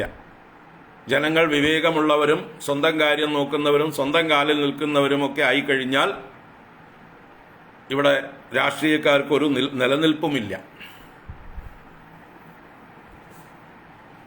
അതുകൊണ്ട് തന്നെ ഇവിടെ രാഷ്ട്രീയക്കാർ ഈ വിദ്യാഭ്യാസത്തിൽ മാറ്റം വരുത്താൻ സമ്മതിക്കുകയില്ല. അതുകൊണ്ട് ജനവിരുദ്ധരായിട്ടുള്ള രാഷ്ട്രീയക്കാരെ തിരിച്ചറിയാൻ കഴുതകളായിട്ടുള്ള ജനങ്ങൾ എന്ന് പഠിച്ച് എന്നവരെ കല്ലെറിഞ്ഞ് ഓടിക്കുന്ന ഒരവസ്ഥ വരുന്നുവോ അന്ന് മാത്രമേ ഈ രാജ്യം നന്നാവാൻ പോകുന്നുള്ളൂ. ജനവിരുദ്ധരാണെന്ന് കള്ളന്മാരെ തിരിച്ചറിഞ്ഞ് അവരെ കല്ലെറിഞ്ഞ് ഓടിക്കുന്ന ഒരു കാലം വരണം. നിങ്ങൾ ഞങ്ങൾക്ക് അനുകൂലമായി വരുന്ന കാര്യങ്ങളെ തടയുന്നവരല്ലേ, ഞങ്ങൾക്ക് കിട്ടേണ്ട ഇന്ന ആനുകൂല്യങ്ങളെ അല്ലെങ്കിൽ സൗകര്യങ്ങളെ തടസ്സം സൃഷ്ടിക്കുന്നവരല്ലേ, അതുകൊണ്ട് കടക്കൂ പുറത്ത്, നിങ്ങളെ കാണണ്ട ഞങ്ങൾക്ക് എന്ന് പറഞ്ഞ് ഓടിക്കാൻ ജനങ്ങൾ വിവേകമുള്ളവരാകണം, കരുത്തുള്ളവരാകണം, സംഘടിക്കണം. ഒറ്റയ്ക്കൊറ്റയ്ക്ക് പറ്റില്ല, സംഘടിക്കണം. സമാന മനസ്കരായിട്ടുള്ള വിവേക ബുദ്ധിയുള്ളതായിട്ടുള്ള ആളുകൾ സംഘടിച്ച് ഇവരെ ഒറ്റപ്പെടുത്തണം. ഇവരുടെ കള്ളത്തരങ്ങൾ പുറത്ത് വിളിച്ചു പറഞ്ഞ് ഇവർ കള്ളന്മാരാണെന്ന് പാവപ്പെട്ട അറിവില്ലാത്ത മൂഢജനങ്ങൾക്കും ബോധ്യപ്പെടുത്തി കൊടുക്കണം. അങ്ങനെ മാത്രമേ നമുക്ക് ഇവരെ പാഠം പഠിപ്പിക്കാൻ പറ്റുള്ളൂ. ഈ കള്ള രാഷ്ട്രീയക്കാരെ, സ്വാർത്ഥ രാഷ്ട്രീയക്കാരെ പാഠം പഠിപ്പിക്കാൻ നമ്മളെല്ലാം വിവേകം ഉപയോഗിച്ച് ഒറ്റക്കെട്ടാവണം. ആ കാലം വരണം. അത് കുറേ സഹിക്കാൻ പറ്റാത്തൊരവസ്ഥ വരുമ്പോൾ നിവൃത്തിയില്ലാതെ ആ ഒരവസ്ഥയിലേക്ക് നമ്മളെല്ലാം തള്ളി വിടപ്പെടും. പ്രതികരിക്കേണ്ട ഒരവസ്ഥ അനിവാര്യമായിരിക്കും, തീർച്ചയായിട്ടും.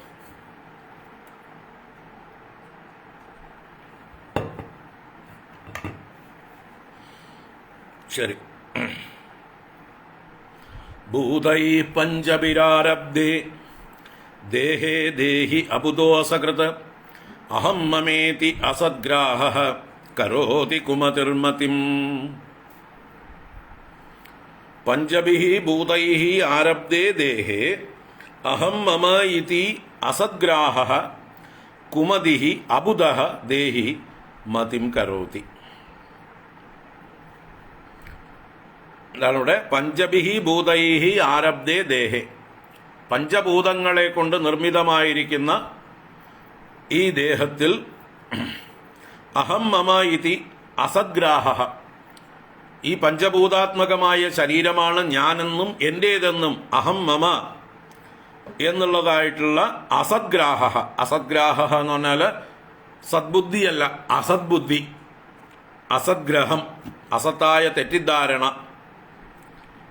അങ്ങനെയുള്ള കുമതിഹി കുൽസിത ബുദ്ധിയായ ഈ ജീവൻ, അബുദഹ ബുദ്ധിയില്ലാത്തവൻ, അജ്ഞനായിട്ടുള്ളവൻ, ഈ ദേഹി മതിം കരോതി അഭിമാനത്തെ ചെയ്യുന്നു. അപ്പൊ ഈ പഞ്ചഭൂതാത്മകമായ ശരീരത്തിൽ ബുദ്ധിയില്ലാത്ത ഈ കുൽസിത ബുദ്ധിയായ ദേഹി ഞാൻ എന്ന ഭാവത്തെ ചെയ്യുന്നു എന്നർത്ഥം.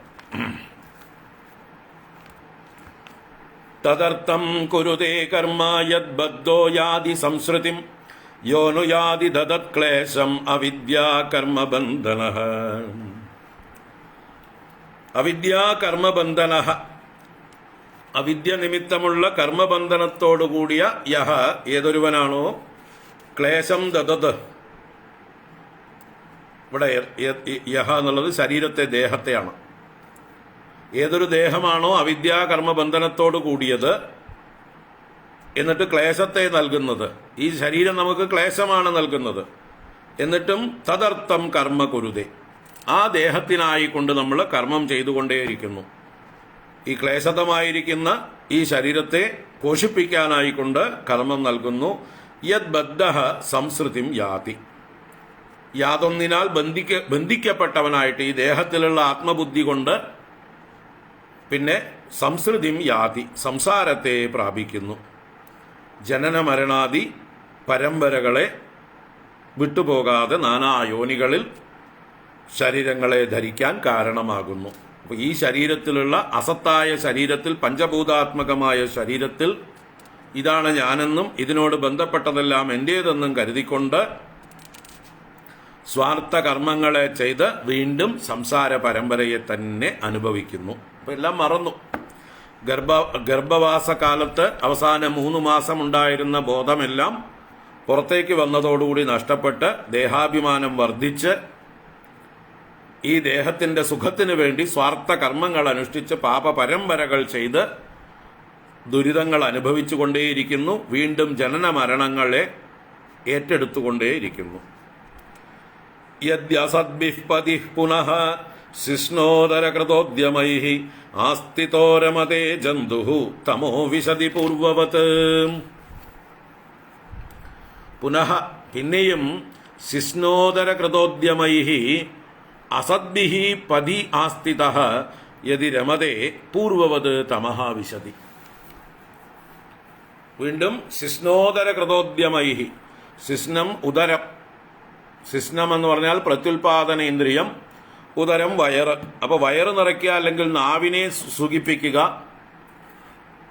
പ്രത്യുൽപാദനേന്ദ്രിയത്തെ സന്തോഷിപ്പിക്കുക, അതിനുള്ള പരിശ്രമം, അതാണ് ശിഷ്ണ ഉദര കൃത ഉദ്യമൈഹി.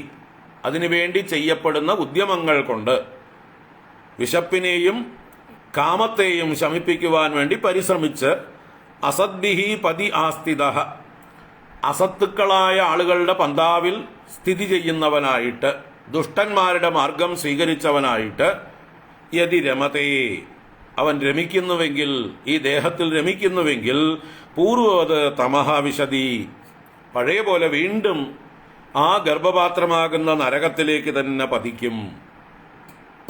തമഹ വിശതി, തമസ്സിലേക്ക്, നരകത്തിലേക്ക് വീണ്ടും പതിക്കുന്നു എന്നർത്ഥം. വിശതി വീണ്ടും മരിക്കുമ്പോൾ യമഭടന്മാർ കൊണ്ടുപോകും, നരകങ്ങളിൽ ചെല്ലും, യാതനകൾ അനുഭവിക്കും, വീണ്ടും നരകയോനികളിൽ അഥവാ പല ജന്തുക്കളായി ജനിക്കും, വീണ്ടും മനുഷ്യനായി ജനിക്കും, ഗർഭപാത്രത്തിൽ കിടക്കും.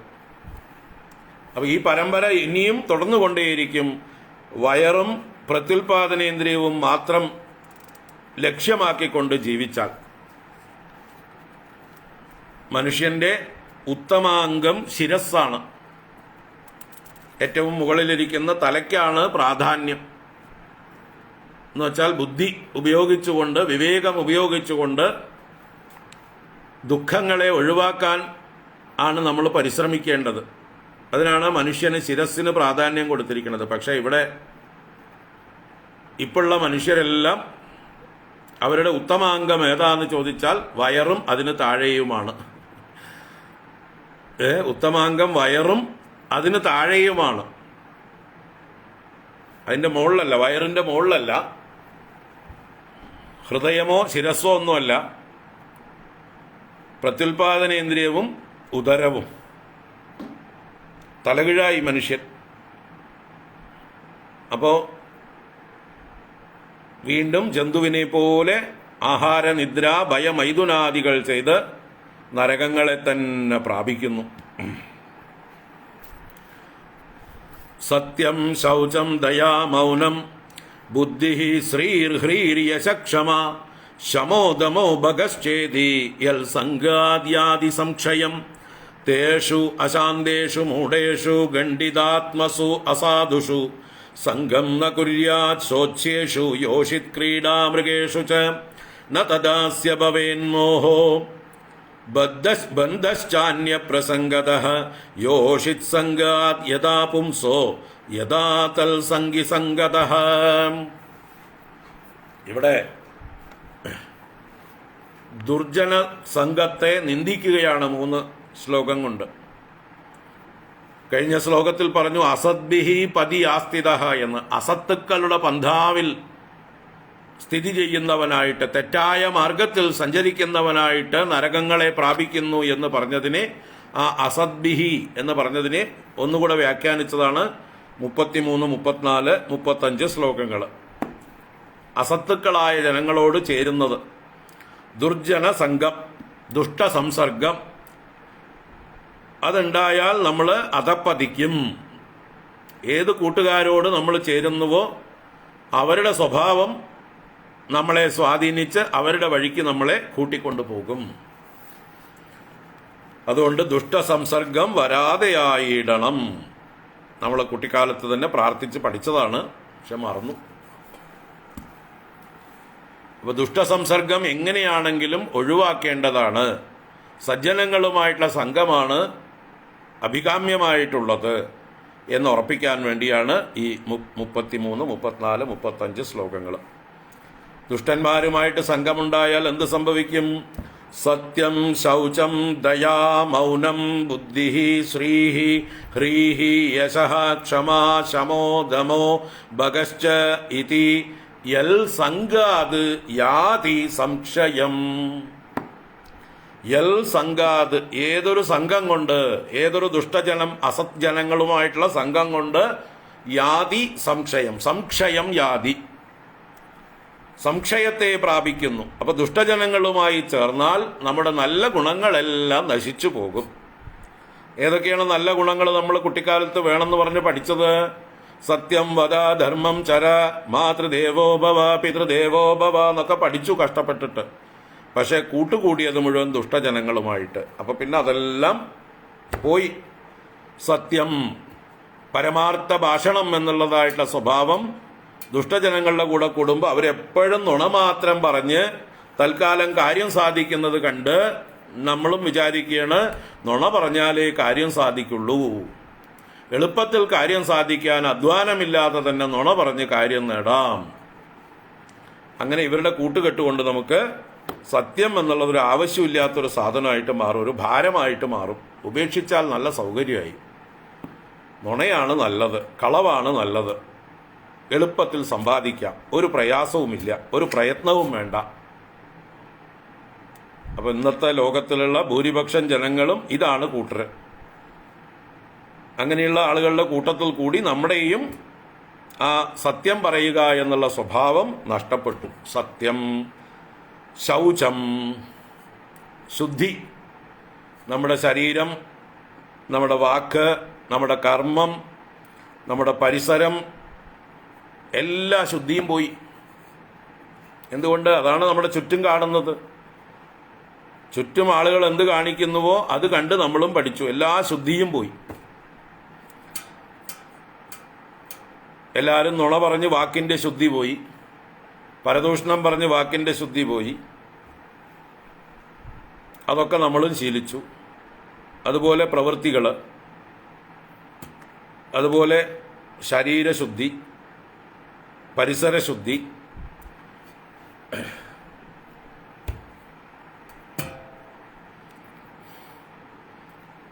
അപ്പോൾ അതെല്ലാം പോയി. അതുപോലെ ദയുണ്ടായിരുന്നു കുട്ടികളായിരുന്നപ്പോഴൊക്കെ. നമുക്ക് വലുതാവും തോറും ദയ എന്നും കാണിക്കാൻ പാടില്ല എന്ന് പഠിച്ചു. ദയ കാണിക്കുന്നവൻ മൂഢനാണ് എന്ന് സമൂഹം നമ്മളെ പഠിപ്പിച്ചു. അവനവൻ്റെ കാര്യം നോക്കുക, മറ്റുള്ളവരുടെ കാര്യമൊന്നും നോക്കാൻ പോണ്ട, അവരവരുടെ പ്രാരബ്ധം അനുഭവിക്കട്ടെ. നമ്മുടെ കുട്ടിക്കാലത്ത് തന്നെ പലപ്പോഴും നമ്മുടെ അച്ഛനമ്മമാർ പോലും നമ്മളെ വഴിതെറ്റിച്ചു. നീ മറ്റുള്ളവരുടെ കാര്യത്തിലൊന്നും തലയിടാൻ പോണ്ട, അവരെയൊന്നും സഹായിക്കാൻ പോണ്ട എന്ന് പോലും അച്ഛനമ്മമാർ പോലും നമ്മളെ ഉപദേശിച്ചിട്ടുണ്ട്, അല്ലേ? എന്തെങ്കിലും നമുക്ക് തരുമ്പോൾ ഇതാർക്കും കൊടുക്കണ്ട കേട്ടോ, ഇത് നിനക്ക് മാത്രം ഉള്ളതാണ്, ആർക്കും കാണിച്ചു പോലും കൊടുക്കണ്ട എന്ന് പറയും. ചിലപ്പോൾ സ്വന്തം സഹോദരങ്ങൾക്ക് പോലും കാണിച്ചു കൊടുക്കണ്ട എന്ന് പറയും. അങ്ങനെയൊക്കെ അച്ഛനമ്മമാർ പോലും പഠിപ്പിച്ചാൽ പിന്നെ ബാക്കിയുള്ളവരുടെ കാര്യം പറയണോ? ചുറ്റുപാടുള്ളവരുടെ കാര്യം. അപ്പം ദയ പോയി. മൗനം എന്ന് പറഞ്ഞാൽ ആവശ്യമില്ലാതെ സംസാരിക്കാതിരിക്കുക, അതാണ് മൗനം.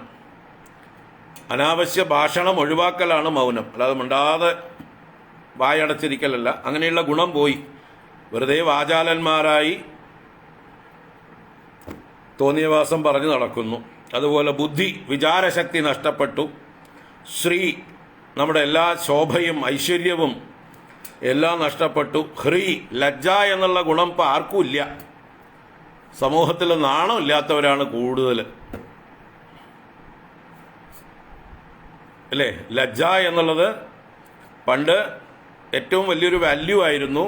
ഇന്ന് ഏറ്റവും ആർക്കും വേണ്ടാത്തൊരു സാധനമാണത്. പ്രത്യേകിച്ച് സ്ത്രീകളുടെ കാര്യത്തിൽ വസ്ത്രധാരണാദികളിൽ പോലും അവർക്ക് അല്പം പോലും ലജ്ജയില്ലാതായി.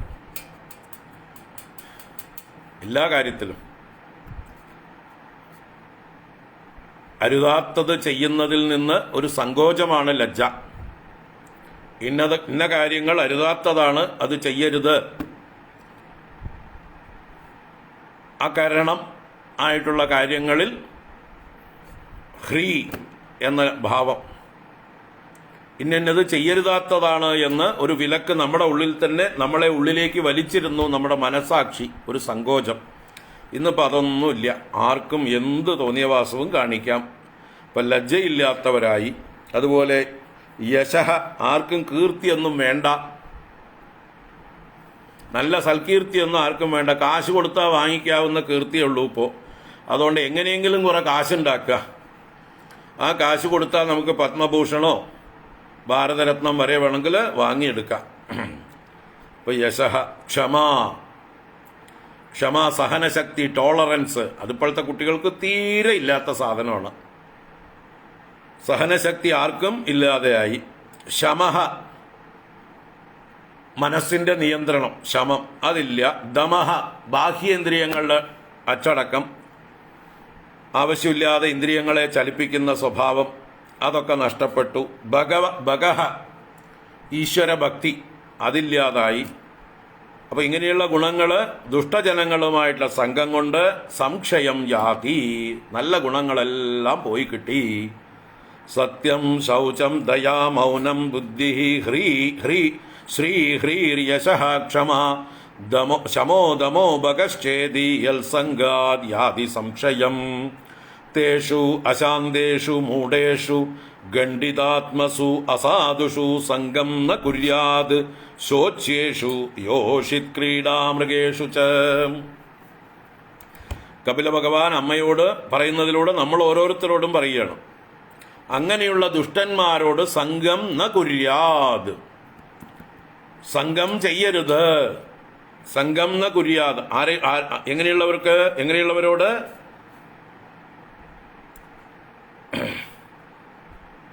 അശാന്തേഷു മൂഢേഷു, ശാന്തിയില്ലാത്തവരും അറിവില്ലാത്തവരും, ഗണ്ഡിതാത്മസു, ആത്മാവിനെ സ്വയം നശിപ്പിക്കുന്നവരും, അസാധുഷു, അസത്തുക്കളുമായിരിക്കുന്ന തേഷു സംഗം ന കുര്യാത്, സംഘത്തെ ചെയ്യരുത്. അശാന്തേഷു മൂഢേഷു ഗണ്ഡിതാത്മസു അസാധുഷു ശോച്യേഷു, അവർ ശോച്യന്മാരാണ്, ദയ അർഹിക്കുന്നവരാണ്, സിമ്പതൈസ് ചെയ്യേണ്ടവരാണ്. അവരെക്കുറിച്ച് നമ്മൾ ദയ കാണിക്കണം. അങ്ങനെയുള്ളവരോട് നമ്മൾ ഒരിക്കലും സംഘം കാണിക്കാൻ പാടില്ല. അപ്പൊ ന തദാസ്യ ഭവേന്മോഹോ ബന്ധശ്ച അന്യപ്രസംഗതഃ യോഷിത് സംഗാത് യഥാ പുംസോ യഥാ തൽ സംഗി സംഗതഃ. ഒരു പുരുഷന് പുംസഃ യോഷിത് സംഗാത് യഥാ തഥാ ബന്ധഃ മോഹഃ ച അസ്യ ഭവേത് തൽ സംഗി സംഗതഃ. ഇവിടെ യോഷിത്തുകൾ എന്ന് പറഞ്ഞാൽ സംസ്കാരമില്ലാത്തതായിട്ടുള്ള സ്ത്രീകളോടുള്ളതായിട്ടുള്ള സംഘം കൊണ്ട് എങ്ങനെ നമുക്ക് ബന്ധവും മോഹവും വന്നു ചേരുമോ അതുപോലെ തന്നെയാണ് സ്ത്രീകളോട് സംഘം പുലർത്തുന്ന സ്ത്രീലമ്പടന്മാരായ പുരുഷന്മാരോട് സംഘം ചെയ്താലും. സ്ത്രീ വിഷയങ്ങളിൽ വളരെ താല്പര്യമുള്ളവരായിട്ടുള്ള സ്ത്രീലമ്പടന്മാരായിട്ടുള്ള പുരുഷന്മാരോട് നമ്മൾ സംഘം ചെയ്താൽ അവർക്ക് ആകെ പറയാനുള്ള വിഷയം ഇതൊക്കെ തന്നെയുള്ളൂ. അവർ ചെയ്ത വീരസാഹസ കഥകൾ നമ്മളെയും കേൾപ്പിക്കും. അത് കേൾക്കുമ്പോൾ നമുക്കും തോന്നും, ഓ കൊള്ളാലോ, നല്ല വീരസാഹസ കാര്യങ്ങളാണല്ലോ, നമുക്കും ഒന്ന് ചെയ്ത് നോക്കണമല്ലോ എന്നൊക്കെയുള്ള ആ ഒരു പ്രചോദനം കിട്ടും. അപ്പൊ എന്താ പറയുക, ഡയറക്റ്റായിട്ട് വ്യഭിചാരിണികളായിട്ടുള്ള സ്ത്രീകളോട് സംഘം കൂടുന്നതിനേക്കാൾ കഷ്ടമാണ് ഇതുപോലെയുള്ള സ്ത്രീ സംഘികളായിരിക്കുന്ന പുരുഷന്മാരോട് സംഘം ചെയ്യുന്നതും. ഇവർ നമ്മുടെ മനസ്സിനെ ദുഷിപ്പിച്ച് അവരുടെ വഴിക്ക് നമ്മളെ കൂട്ടിയിട്ട് പോയി, അവർ വേണമെങ്കിൽ ആദ്യത്തെ പ്രാവശ്യമൊക്കെ സ്പോൺസർ ചെയ്ത് കൂട്ടിയിട്ട് പോകുമ്പോഴാണെങ്കിൽ വരൂ ഞങ്ങളുടെ കൂടെ, ചിലവൊക്കെ നമ്മൾ നോക്കിക്കോളാന്ന് പറയും. പിന്നെ നമ്മൾ ആ വിഷയത്തിൽ അടിമയായി കഴിഞ്ഞാലോ പിന്നെ നമ്മൾ തന്നെ നമുക്കുള്ള വരുമാനം കണ്ടെത്തേണ്ടി വരും. പിന്നെ അവർക്കുള്ള സ്പോൺസർഷിപ്പും കൂടി വേണ്ടി വരും. ഇങ്ങനെയാണ് എല്ലാ മദ്യപാനമാണെങ്കിലും സ്ത്രീ വിഷയമാണെങ്കിലും ആദ്യം കൂട്ടുകാർ നമ്മളെ പ്രേരിപ്പിച്ച് കൊണ്ടുപോകും. അത് കഴിഞ്ഞാൽ പിന്നെ അവരുടെ കാര്യം കൂടി നമ്മുടെ തലയിലാവും. ദുർജനങ്ങളുമായിട്ടുള്ള സംഘം.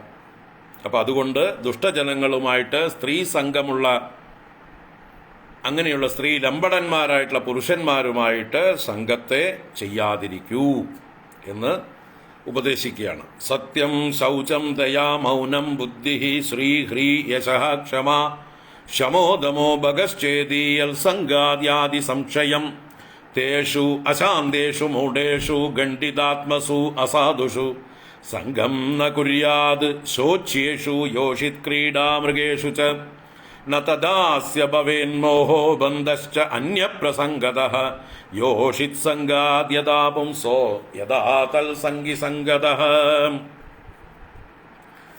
അപ്പോൾ ഈ ദുഷ്ടന്മാരുമായിട്ടുള്ള സംഘം കൊണ്ടുണ്ടാവുന്ന അത്രയും നാശനഷ്ടം നമുക്ക് മറ്റുള്ള ആളുകളുമായിട്ടുള്ള സംഘം കൊണ്ട് ഉണ്ടാവില്ല. അന്യപ്രസംഗതഃ ന ഭവേത്. ഈ യോഷിൽ സംഘം ഉള്ള പുരുഷന്മാരുമായിട്ടുള്ള സംഘമാണ് ഏറ്റവും അപകടകാരി, നമ്മളെ മോഹിപ്പിക്കുന്നതാണത്. എല്ലാ ബുദ്ധിയും നശിച്ച് അവിവേകം ചെയ്യുന്നവരായി തീരും.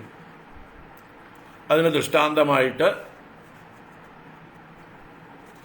ഒരു സൂചന തരുന്നു. അത് നമുക്ക് അടുത്ത ക്ലാസ്സിൽ തുടരാം. നാളെ കാണാം. നാളെ രാവിലെ 11 മണിക്ക് കാണാം. ഓം കായേന വാചാ മനസേന്ദ്രിയൈർവാ ബുദ്ധ്യാത്മനാ വാ പ്രകൃതേ സ്വഭാവാത് കരോമി യദ്യത് സകലം പരസ്മൈ നാരായണായേതി സമർപ്പയാമി. ഓം ശാന്തി ശാന്തി ശാന്തി. ഹരി ഓം ശ്രീ ഗുരുഭ്യോ നമഃ. ഹരി ഓം.